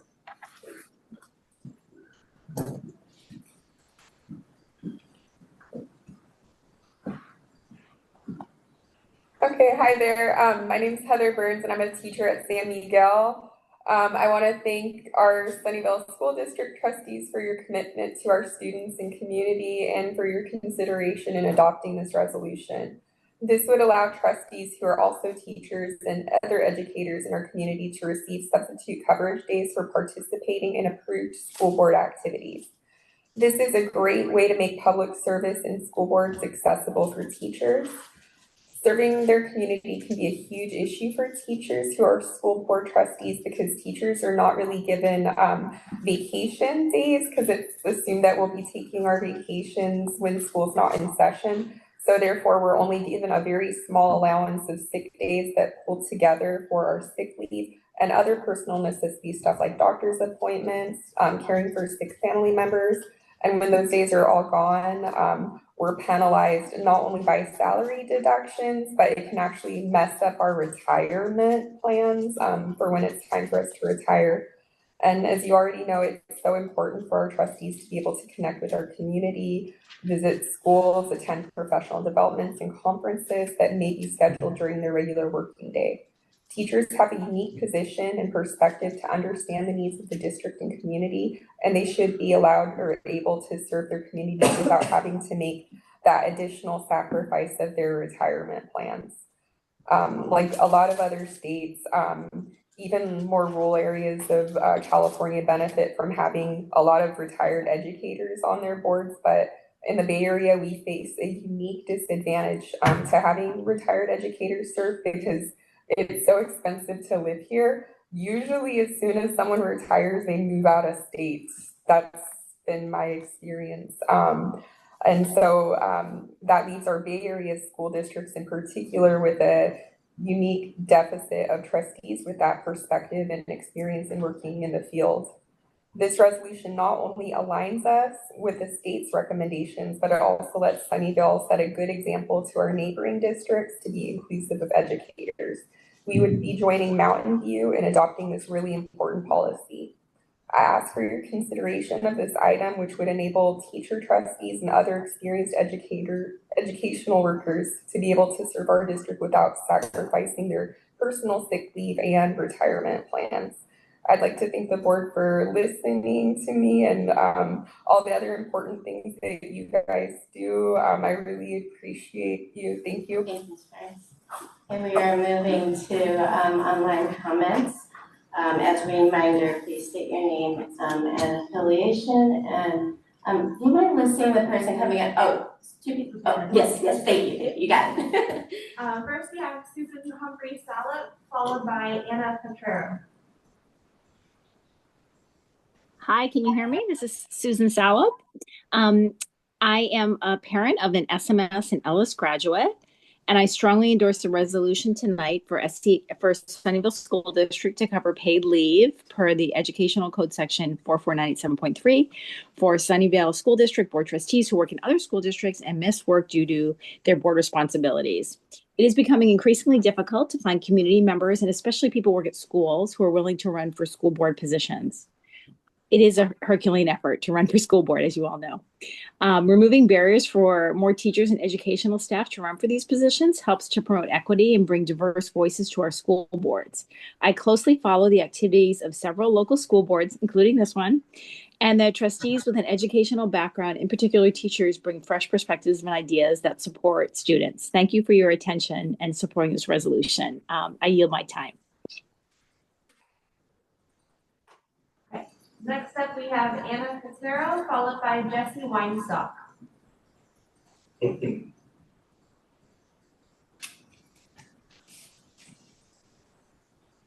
can you hear me? Yes, we can hear you. Okay, thank you very much for the opportunity to speak here this evening. My name is Anna Petrero. I'm the president of the Fairfield-Tucson Unified School District Governing Board. I'm here as an individual. Thank you so much for this resolution. In addition to the language that's in this resolution, I remember speaking at the last meeting you had when you discussed this issue, and one of the questions was, is there data or research in other districts that may have had resolutions like this in terms of paying for substitutes? And I would imagine that the research would be sparse because the majority of people who run for school board are people who are retired. So you probably wouldn't have a lot of data on teachers who are on school boards. That's one thing. The second thing that I'd like to speak to is the rigor and the amount of work that school board members do at the California School Boards Association conference. Your school board member, Pat, was amazing. She attended every single session, and those sessions last longer than a school day. And in some of those sessions, some of the topics included legal legislation. And when we're looking at school boards and in our own districts, AB 218 is a big issue. They got to sit in on that. How to become better board members. We got to have sessions on student voices. And so and on budget, and to reinforce what we're learning, not only in our districts as employees, but in our districts as board members. So you're getting so much value from this one or two board members, from your board members attending CSBA, because the information they garner from that benefits not only them in their district as teachers, it also benefits all of the community as board members, because now you have even better, more well-informed, well-rounded educators and board members. So thank you very much for considering this resolution, and I wholeheartedly support it. Thank you very much, and thank you to your board members for attending. They did a fantastic job. Your board would be very, very proud of them. Thank you very much for the opportunity. All right, next up we have Jesse Weinstock, followed by Anna Reed. Good evening. Am I coming through? Yes, you are. Awesome. Thank you. Thank you for the opportunity to speak. My name is Jesse Weinstock. While I am currently a teacher in Sunnyvale School District, as well as an active union leader, I speak now as a resident of Sunnyvale who is deeply committed to the improvement and optimization of the institution of public education. I stand in strong support of this resolution for more reasons than can be discussed during this brief comment window. I believe the multitude of benefits that will arise within our community from the approval of this resolution fall into two major categories: the practical or logistical benefits, as well as the cultural benefits. Due to the limited time, I will simply applaud the previous speakers for illustrating the practical and logistical benefits so clearly and eloquently, and just say that I believe teachers are the best candidates for school board trustees due to the expert lens that they bring to the position. So the approval of this resolution means that Sunnyvale School District is willing to invest in getting the best for our students. Now on to the cultural benefits. Teachers want to be treated like the experts they're held accountable for being. The approval of this resolution means that SESD really believes that teachers offer a lens that is unique, specialized, and valuable when it comes to guiding our district in the right direction. This is why the impact of approving this resolution will be so positive on the culture and climate of our SESD community. The approval of this resolution means that SESD doesn't just say they believe that teachers are experts when it comes to understanding what our students need and how to get those needs met. And approval here means that SESD is willing to invest in that belief. Words are wind. Actions are what count. The action to approve this resolution will go beyond telling teachers our lens is valued. It will show teachers that SESD truly values teachers' unique expert lens. The gesture to approve this resolution will continue to shift the culture of SESD to one of integrity, where we don't just tell teachers they're valuable, we show them by investing in the removal of barriers for teachers to serve on our school board. I respectfully ask that the board approves this resolution to the benefit of our entire community. Thank you. Next we have Anna Reed and finally Danny Choi.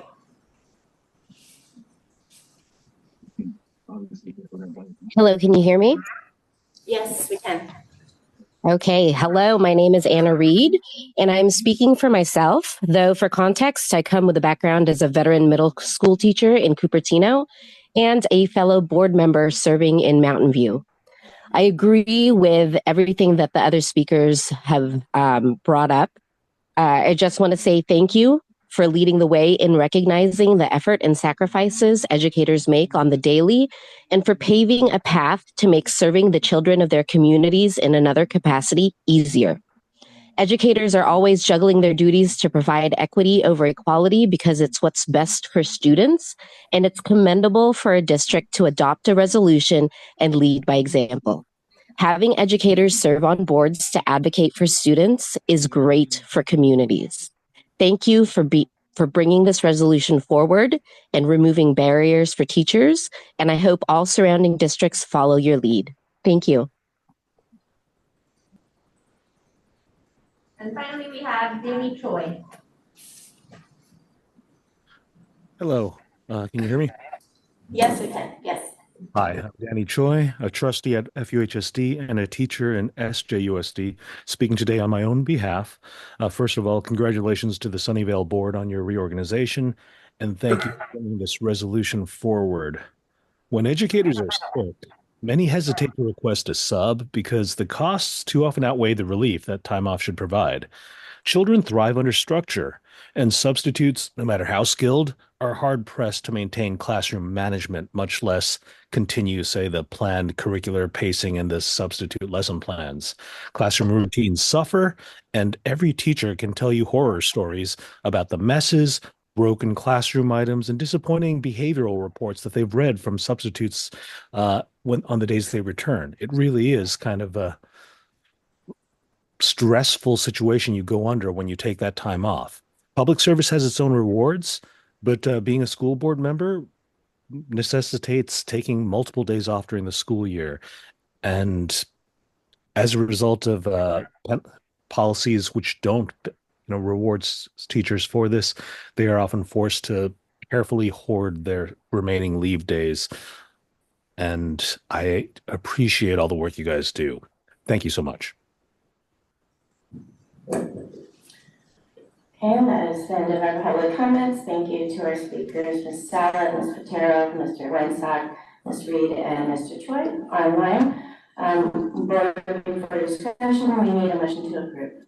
I move to approve the resolution R 2613 in the matter of support of reimbursement for substitute costs for student release time under Education Code 44987.3.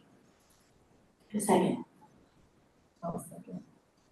Okay, thank you. Discussion.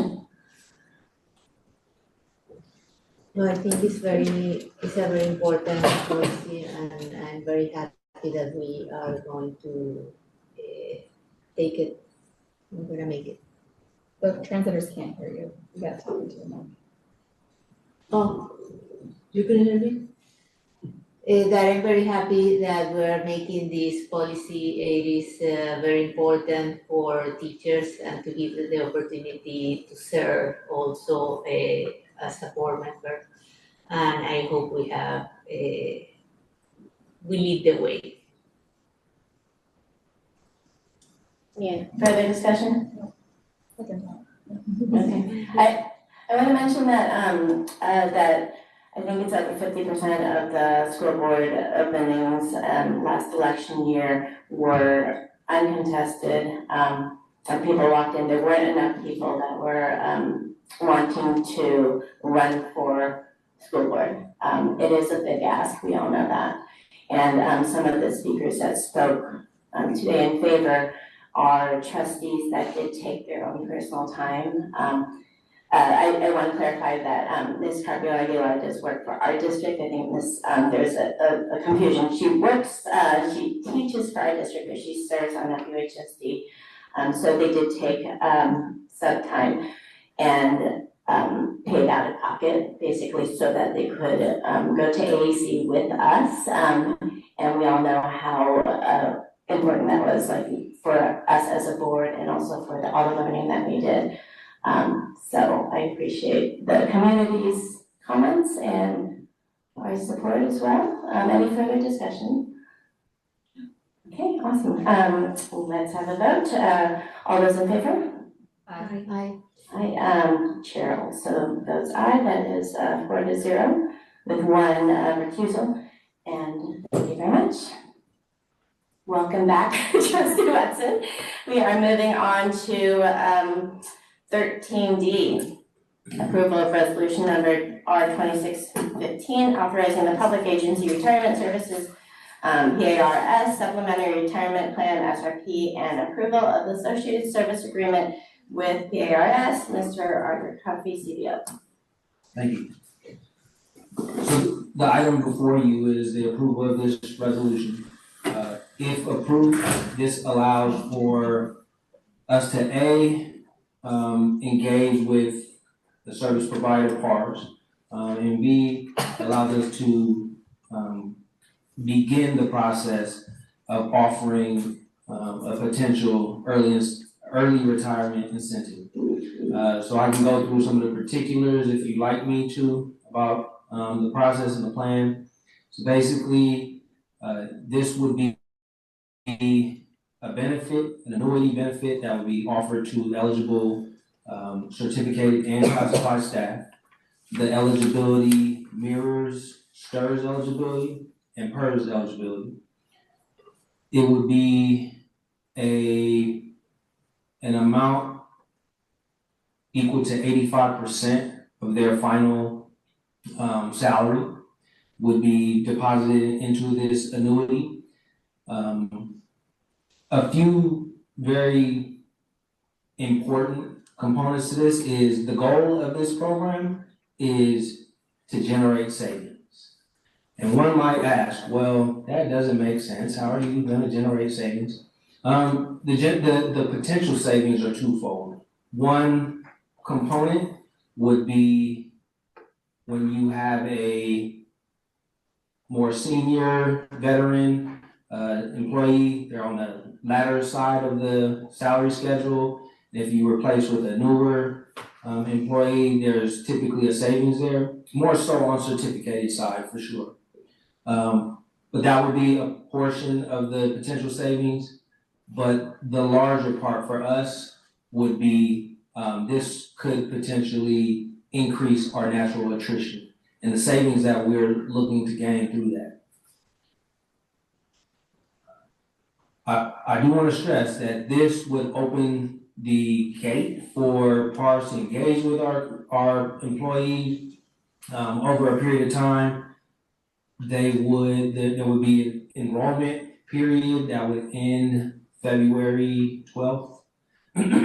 So they have time to sit down with PARS experts to go through what does this mean for me, go through calculations, also to consult with their own financial advisors, their own family. There's like 14 different options they could choose that from an actuarial standpoint are all equal in value, but it would be tailored to their particular needs. For instance, if you have a spouse that, in the event that you pass away, you want the benefits to continue, there's an option for you. If you have other circumstances, it's 14 different options. So they would walk through that process and options with the PARS administrators. The service fee would be 3.5% of the total payments. So based on some rough estimates, which are very rough, that would be in the range of $115,000 for the service fee for PARS.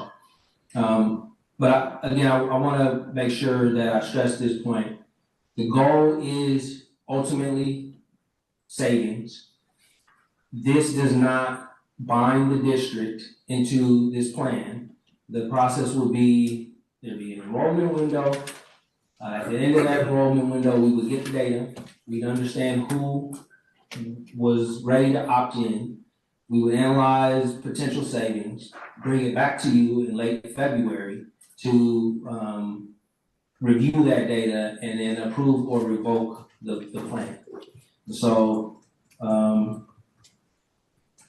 again, our hope is that this process gives us another option potentially to help close that gap. But until we know which employees would be interested, we wouldn't know if this even makes financial sense. So, thank you, Mr. Caffey. I also appreciate the very thorough summary on the agenda.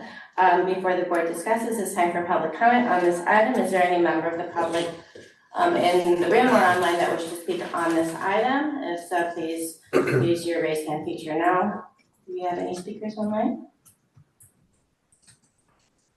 Okay. So board, we need a motion to approve. I move approval of resolution number R 2615, authorizing the public agency retirement services supplementary retirement plan and approval of the associated service agreements with PARS. Second. I second. Oh, I'm sorry, I'm asking for a second. Is there a second? I second. Okay, and discussion. Oh gosh, I just lost it. So like with the process, are the teachers, like, right, it says it's not like finalized, but I feel like if you're saying, hey, teacher, you can do this thing, and they fill it out, and then we say, oh, just kidding, never mind, right? But like also, we don't want to do it if it's not actually going to like be a benefit. So is it very clear for teachers that like, hey, we are looking into this is a possibility, you're not actually applying and getting it? Yes, so that is a great question.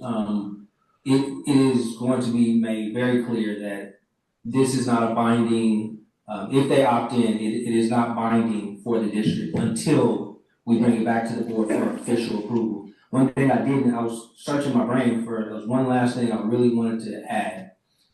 There is an avenue where potentially certificated or classified by way of the participants, it would make financial sense for us to move forward with that grouping, but not the other. So that is a possibility. So we could do just certificated, not classified, or just classified, not certificated? Correct. Okay. Correct. So again, until we have participants and data, we wouldn't know the outcome, but I did want to make that clear. There is a possibility that could happen. And then my last question connected to that, right? So if I'm a teacher, we pass it tonight, so I get the information, so I apply, which then gives the impression that I'm going to retire, but I actually only want to retire if I get the deal. Like, they're not binded to retirement, are they? Okay. And is there any like, but I'm going now into the not official, just, does it then become weird? Like, I don't know other districts where this has happened. Like if I'm that teacher and like, do other people know that, oh, I was thinking about retiring and now I'm not, so now maybe there's weird politics at my school, or I'm getting very weedy here. Great questions, and these are the type of questions that we also anticipate from our employees. So one is you have to be 50 or older and minimum 5 years working in Sunnyvale School District to be eligible for this to begin with.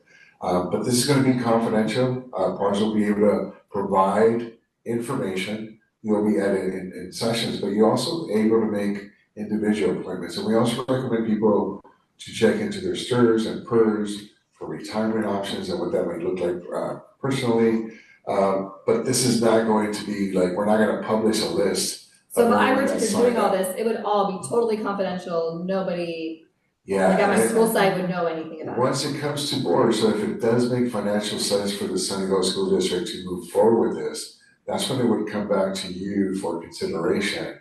And should that be approved, then that's when we would finalize and, the contracts with the employees as well. But up until then, we're exploring. So what this resolution does is allow us to move forward with exploring an early retirement incentive and engaging in conversations with the partners and our employees. But no commitment until a later date. Yeah, and then very last question, and you guys might not know, how often do districts do this thing and then pull back and say, actually, that didn't really say we're not going to do that? Like, does that happen, or does that not usually happen? Or do you guys not even know? I don't have that experience in terms of districts pulling back, because with PARS and other similar groups, they do a really good job of presenting the numbers, and based on their work and their experience across the state, they have a pretty good sense of how many people actually qualify and will actually take it based on the numbers as well. But you can't do this on a regular basis. Oh. So, because it has to make financial sense for the district. And so roughly it's about every 4 to 5 years where it may make financial sense. But so if there's someone who is thinking about retiring and maybe looking at 2 years from now, this is a good opportunity as well. Can you share, I'm sorry. Can you share with us, like, in general, about how many total positions you think we may need to reduce over time, and about how many, like, this should get us to, like, what are we? Yeah, we're looking at about 90 positions as of last July 25, right? So I know we've made some gains in those numbers. We've been transparent with the associations with that as well. But we're looking at, I want to confirm with Mr. Cuffey, but 12 to 15 certificated, 12 to 15 classified roughly? Yeah, so based on historical data and the offer of 85%, ours estimated that we would hopefully get 15 certificated participants and 20 classified participants. I think, to be honest, I think the who is gonna matter and which positions they're in. Because again, if we're able to capture savings from attrition, it's a lot different than just replacement and the difference between a veteran and a novice teacher. So yeah, I think we're excited if you guys choose to approve this tonight. We're excited to see how it unfolds and if there is opportunity there. But hopefully our employees and the public and everyone can see that we're really trying to be respectful and thoughtful with our staff, our incredible staff. And this is another testament to that. Thank you. I want to clarify that we are talking about 85% of their salary for 5 years afterwards, is that correct? You guys got some really good questions tonight. So. Let me that. Yeah. So it's 85% for 1 year. Okay. Yeah, over a 5-year period of time. I see. So they have 14 different ways of being able to take that additional compensation. Okay. Yeah. And the 5 years is the obligation of the district. We will be paying into this annuity over a 5-year period. How they take it, how quickly, those details, that's part of the 14 option. Okay. That was looking like a really sweet deal there. So, okay, let's see, is there any further discussion? Well, I also wanted to say, like, I think that it is great for someone who might be close to retirement to say, you know, this might be a good time, and then have some additional time off, and then also if they can spread out the distribution, that they can be in a different tax bracket for when they are paying their taxes, right? So it's one last point of clarification: an employee actually doesn't have to retire. They don't have to retire. They have to. Totally confused me. They would have to They leave our resign from district. Sunnyvale. But They do not have to actually retire, officially retire, but that is a decision they could make. So I just wanted to clarify. because there's different rules once they retire as far as. So they're not They going to go could into their resign official from- STRS retirement, but they're retiring from our district. They would be officially resigning from Yeah. Sunnyvale School District. They could potentially maybe have another year elsewhere. That is an option for them as well. And again, all of this will be explained to them in detail. Thank you. I appreciate the creativity here and the humanity. So we do have a motion to approve in a second. All those in favor? Aye. Anyone against? Chair votes aye. All right, thank you very much. We are moving on to review, here we go. Here we are, discussion and nomination of 2026 CSBA Delegate Assembly nominee. Dr. Crossway, please. Yeah, so for your consideration, there's a window to nominate someone for the county position, the CSBA delegate. Yes. me to go? Yes, please. So, every 2 years, you can, well, this is a position that is for 2 years, and every year there are people who come up for it. So this year I've been for 2 years now, so this year is my year of re-elections, and I would like to run for one more year for delegate assembly, which is as a representative of the Region 20, which is the Santa Clara County. One of, I think there are 10. I think there are 10 delegates in our region, so I will be one of them.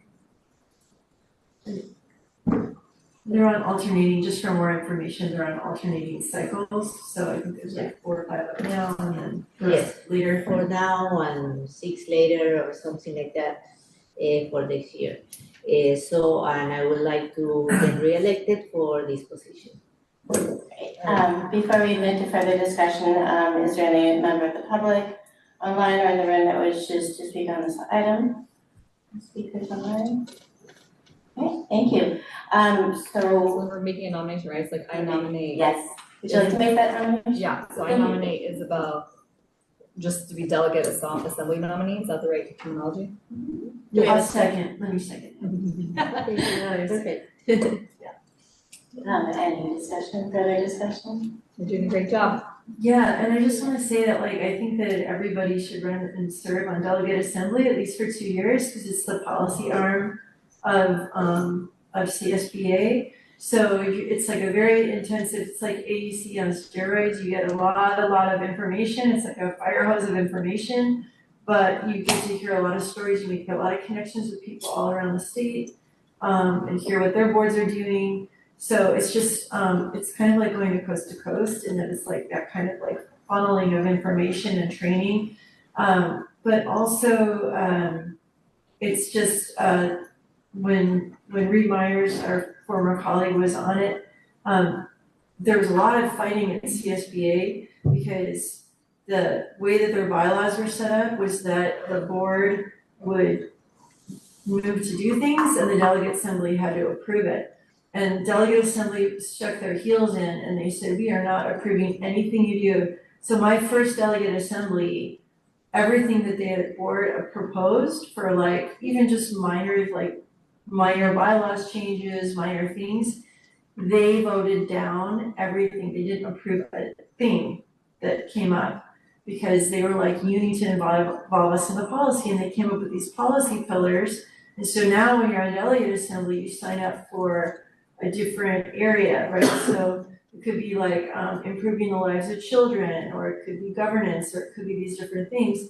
Then they get people in a room and they go after it and they say, what should our direction be? Or here's some feedback, here's some data points, and let's go work on this. And it's super interesting as an exercise, and also just as a thinking, and it gets into, it's a way to insert into the policy of the direction of CSBA. So now you see stuff that they're tackling, like things that I was in the room for, were things like, hey, we ought to, like, what's our legislative priorities around special education or mental health? Or when they would say things like, hey, there's too many papers, there's too many forms our districts are spending, we don't even want to apply for the grants because there's too much paperwork, and who's reading all these reports? Well, now CSBA has a whole thing about reports on reports on reports, you know? So it's a great experience. So after, hopefully Isabel will get reelected, she's just gonna nail it, and just, we're all gonna vote for her when the list comes up, because it's really competitive in our county. But maybe when, after Isabel's on this year, it's a 2-year term, so maybe next year, you know, maybe one of the 3 of you would like to run for delegate assembly for a 2-year term, or, you know, if, I just think it's a great experience. So that's my feedback. And just to throw out, not necessarily everyone can though, right? It was something I wanted to do, but Reed did it and then you did it. So not everyone I think on the board actually can, but I do think as much as you can spread it around, but sometimes we have to step back and let others do things. Sure. And Isabel, what policy pillars have you been involved in? I was in fair funding for schools. Great. Okay, any further discussion? Thank you, and let's have a vote. All those in favor? I vote aye. I vote aye as well. All right, and motion passes. We are moving on to 14, review and discussion. At this time, we'll move to the discussion items. A reads review and discussion on student nutrition and meals access during school breaks. Dr. Crossway. Yeah, so I shared a little bit of an update in terms of our last two or food distributions, and give you an update again about next Friday's meal distribution from 8:30 to 4 p.m. But any questions or just comments that you may have as well? I actually heard from, when I was out at, we can discuss now, or you do public comment? Oh, let's do public comment if that's okay. All right, is there any member of the public online or in this room that wishes to speak on this item? If so, please submit a card or use the raise hand feature.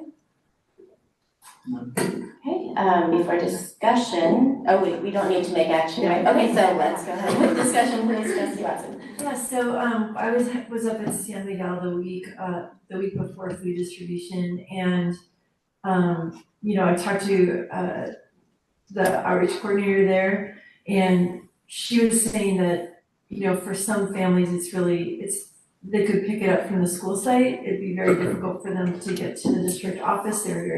Maybe they're uncomfortable with it or something like that. They wouldn't necessarily need a delivery, but they could get it at pickup or drop off. Is that an option? Like, will there be any food delivered for those kinds of arrangements? Yes, we'll be making those arrangements as well this time because we heard the same thing, and so we will be working closely with schools for any families that may have that need, whether they need transportation or it's just more convenient to be able to pick it up at the local school site. And then I was just wondering if the gift card campaign is still open through the Ed Foundation, and if they were going to try to target the same amount or similar, like if they have a goal. It's still open. We're still accepting donations. There are gift cards that have been purchased that have not yet been distributed. Anyone listening is please welcome to donate if you were still available. But we are ending that campaign at the end of the school year, end of the calendar year, December 31st. Okay. Okay, and then also, last time we also published not just ours, but also the other food distribution that was happening through Sunnyvale Community Services or Second Harvest. Are we still going to be communicating that to people? Yeah, so we'll be working with our staff to share that information. And also one of the things that we did is when families were coming through, we included that information in the boxes as well. Great. I just want to thank staff for all the efforts on this. We appreciate it. Yeah, it was really fun going over to help box things up, and Isabel and I went and did a shift over there, and saw a lot of other staff there helping, and it was really positive. I don't know if they need any more help boxing things up. We're available. That's right. That's an absolutely yes. If you're interested and can, yes, we would appreciate the help. So the process actually starts tomorrow. Okay. That's great, and I'm very happy that we're doing this. Very needed. So I'll share with you, I was in another district yesterday and families were talking about what Sunnyvale was doing. And there's another district that was about a 30-minute drive. And so they heard about what you were doing here and they were just speaking about how much it would need. It is just grateful for that happening. Do we have the dates? Do we have the date and the name for the volunteerships? Yes.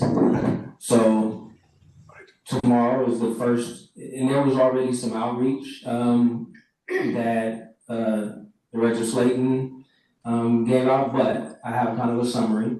So we will be needing, there's 3 phases. We'll be needing some support tomorrow, about up to 10 volunteers in 2 increments. It'll be from 8 a.m. to 2 p.m. So we'll be down here in the warehouse on the 825 side. So if anyone would like to help out, you can just kind of stroll back there. Depending on how much we get done tomorrow, we'll be doing some of the initial phase, which is building the boxes, separating some of the dry goods. Depending on how much we get done tomorrow, we anticipate needing support on Monday as well, but we're not exactly sure how much until we see how much we get done tomorrow. The second phase would start on Wednesday, similar where we probably would need Wednesday and Thursday. But it would be, second phase would be also from 8 to 2 p.m. in 2-hour increments. Same thing up to 10 volunteers.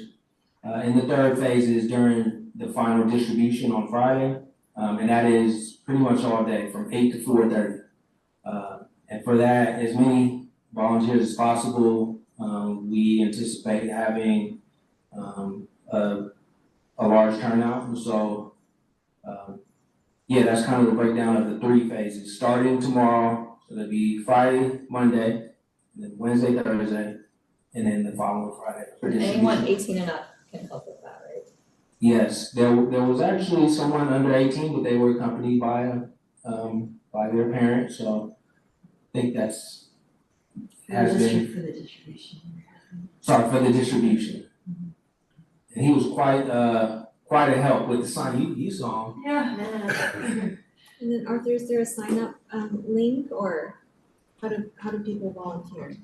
Yeah, so I believe Director Slayton had sent some things out to the outreach coordinators most likely. I can find out and we can get that out. Yeah. I don't want to give you bad information. I don't have that. Yeah, send it to me or Yep. send it to me. Can you talk a little bit about the contact and how this would be different? Not an itemization, but like, this is a twice as long as break as previously, so how are we augmenting, what are we providing?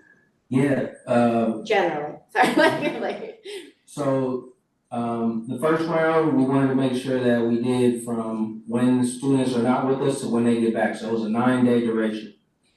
Same goal this time, it's a 16-day duration. So we'll be providing food, fresh produce, milk, similar to what the last round was, from frozen meats, etc. So there'll be a large variety of things: string cheese, goldfish, applesauce, cups, you name it. We have a lot of things that we are planning to give out. But yeah, it will be for a duration of 16 days. Is that for like one student for 16 days or like how many, like is it one box per student? The box is meant to feed a family of 4 for 16 days. Not every meal though, it's just our student meals. No, a family of 4, the whole family of 4. So the box will have. It's a bigger box is what you're saying, it's like 2 boxes? Multiple boxes. It's not a single box. It's multiple boxes. Yeah. So if there are many kids in a family, they might have 2 sets of multiple boxes. Correct. When there's a large family, we double everything. So for instance, the distribution that passed was up to 3 boxes for every family. There's dry goods, there's meats, there's different components, there's many boxes. And again, if the family's needs are higher than that for a member family, then we double it. And with the grocery gift cards, what is the intent for distribution there? Is that also with the boxes or separately, or how are those decisions about distribution made? Based on priority lists that are worked with our social workers and our outreach, campus by campus. And so those were targeted. There was a combination of how they were done last time. Some were put in boxes for some of the families, and then some were directly given to families, because we had kind of phase 1 and phase 2. So similar distribution will be achieved this time for what we have available to us. And we heard last time that the parking circulation thing needs to change, right? So like, how is that gonna work and? Yeah, we did have some congestion, so we will be revisiting that whole process and doing it differently to make it easier for people to come in and get their food, but also to minimize the traffic outside. We did get some complaints for that too. One one positive is we've already connected with Stratford. They're aware of this. They have a half day, I believe that day. So the impact of Stratford families would be limited. The other difficult component to the last round was just so happened that they were repaving the streets that same day. So we worked around it and worked with the construction folks to make sure that our families had a way to get in and out. I anticipate this time around it should be less challenging without construction going on. Well, I just want to thank you all again for doing it because every family that I've talked to who's impacted by it, or the outreach coordinators or the social workers who are really dealing with the people, they're just so grateful and they know it's going to just make a huge difference. And they're like, oh, I wish you could see their faces, how excited people are about the boxes. I was like, me too, but I'm so glad that you do, So it's really great that we're making sure our kids are ready to learn when they come back. And I also want to echo that, thank you for all the efforts and for the acknowledgement that there is a need for this type of support. I think that's huge, and I'm proud to hear that other districts are, hearing about us and saying, isn't that cool, that we are able to serve our families and our students in this way. Is there any further discussion? Okay. One last comment from me. Special shout out to 4 individuals. Director Paul Slayton, our supervisor of nutrition services, Armando Robles, Vanessa Escobar, outreach coordinator, and last but not least, Leah Wilson in the back. So much. Okay, we're moving on to the review and discussion of our Orenda Leadership Conference. Dr. Crosway. Yeah, so just wanted to bring to your attention that Orenda is scheduling an upcoming conference on February 25th, 26th, and 27th. But the 25th and the 26th is specially designed for governance teams. And so February 25th and 26th, and it'll be, I believe, in San Diego. And it's open to, district staff, et cetera. But the 25th and the 26th, I think the 25th is a half day, and the 26th is a full day, are specially designed for governance teams. So just wanted to bring that to your attention as we continue the study with them.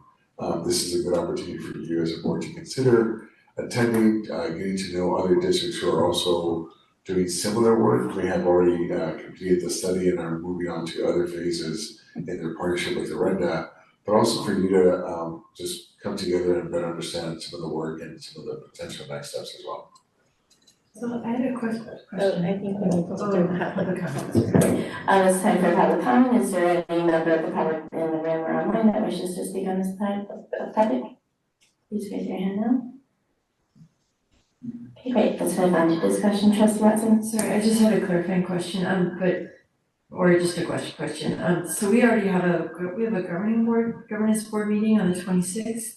So is the idea that something like this would be turning it into like a board advance or something, or in lieu of that governance meeting, or? It could be a new, but it wouldn't be able to replace that study session or that governance meeting, right? This would be like a conference workshop style. Yeah.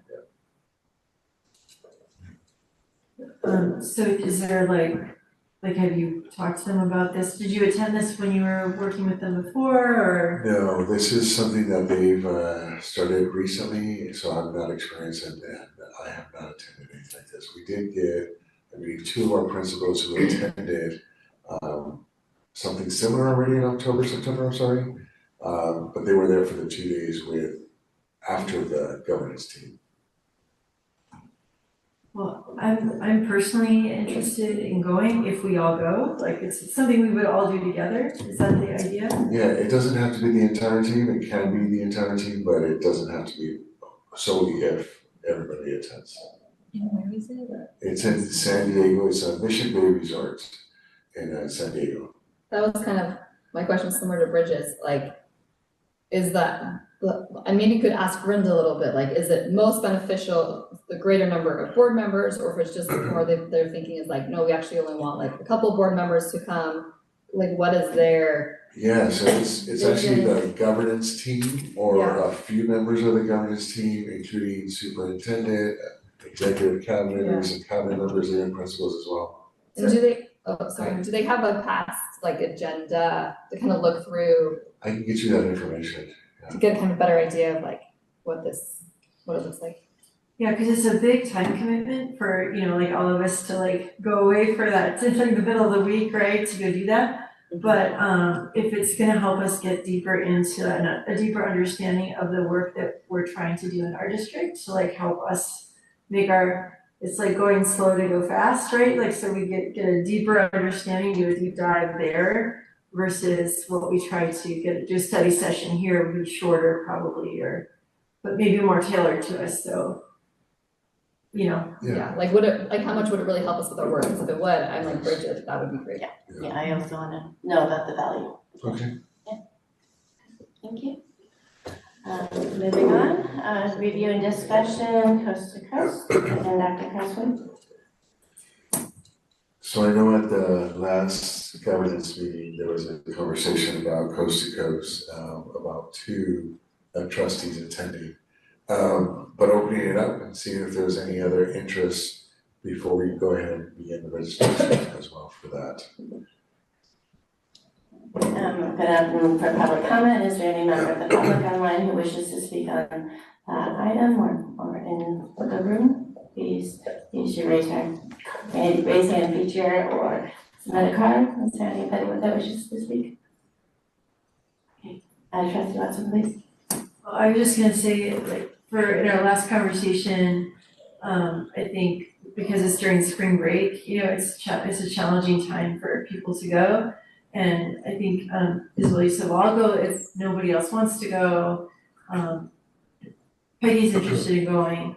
But then you and I talked later and you said, I don't. I said, can I just clarify? Because I said, were you saying that because you do want to go or because you don't want to go? And you said, I don't want to go. But I'll go because nobody else wants to go. So I asked my husband and he said, he would take care of the dog. The dog will be fine and survive. And so he's like, well, okay, I'll make it work with my schedule so you can go. So I was like thinking, I would like to go. But then you said now you want to go.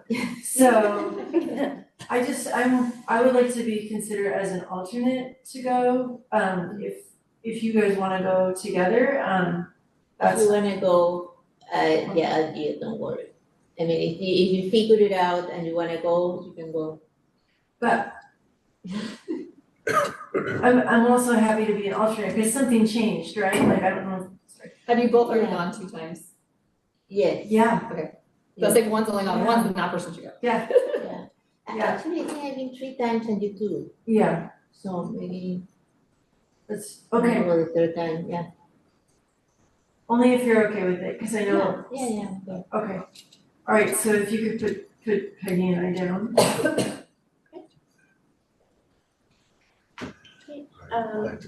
Yes, so we had closed session earlier, but we still have items that need to be discussed, so we will be continuing to close session and we'll come back out here to close out the meeting.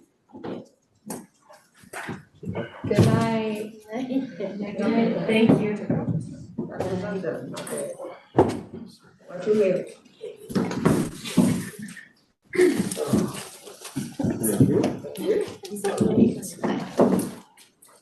This is the coldest thing. You were freezing. Is it always this cold? Is it always this cold? It is. Well, you can hear, I'm like, all that's, like, when the AC was on, it's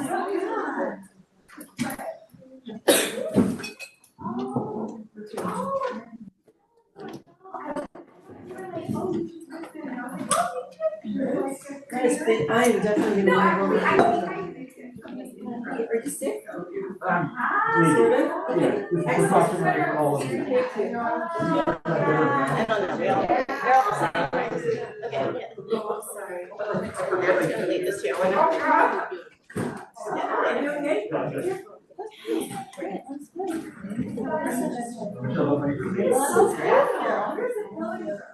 Great, all of us.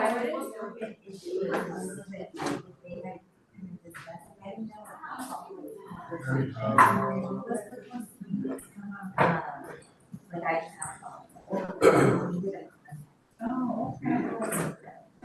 I don't know. And then all the questions. Oh, okay, so you were gonna talk about it. Yeah, that's okay, I can't.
and these seats aren't great.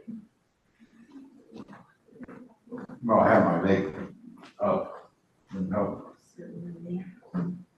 Pretty strong sauce.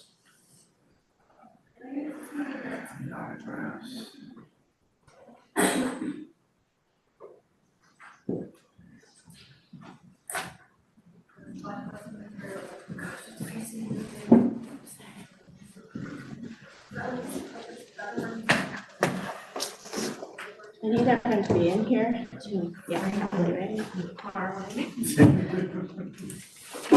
cold in here tonight, I don't know why. It's cold in here, yeah. I know, those your legs. That's the bell, that's one. Yeah, it's so interesting, right? I'm really excited. So do you like go to a studio to do these? I like the community center. Okay, do you go to class or is it like the open, No, like it's the open open pottery studio. night or whatever? It's the open studio. Okay, I think those classes. That's cool. What time is it? 10, 11? Oh, God. No wonder I'm tired. Okay. We're still being recorded. So it is 10:58 and we are returning from closed session. During its recently concluded closed session, the board voted to not renew or extend the employment agreement for the chief business officer. Pursuant to its terms, the employment agreement will terminate effective June 30th, 2026. The vote was unanimous.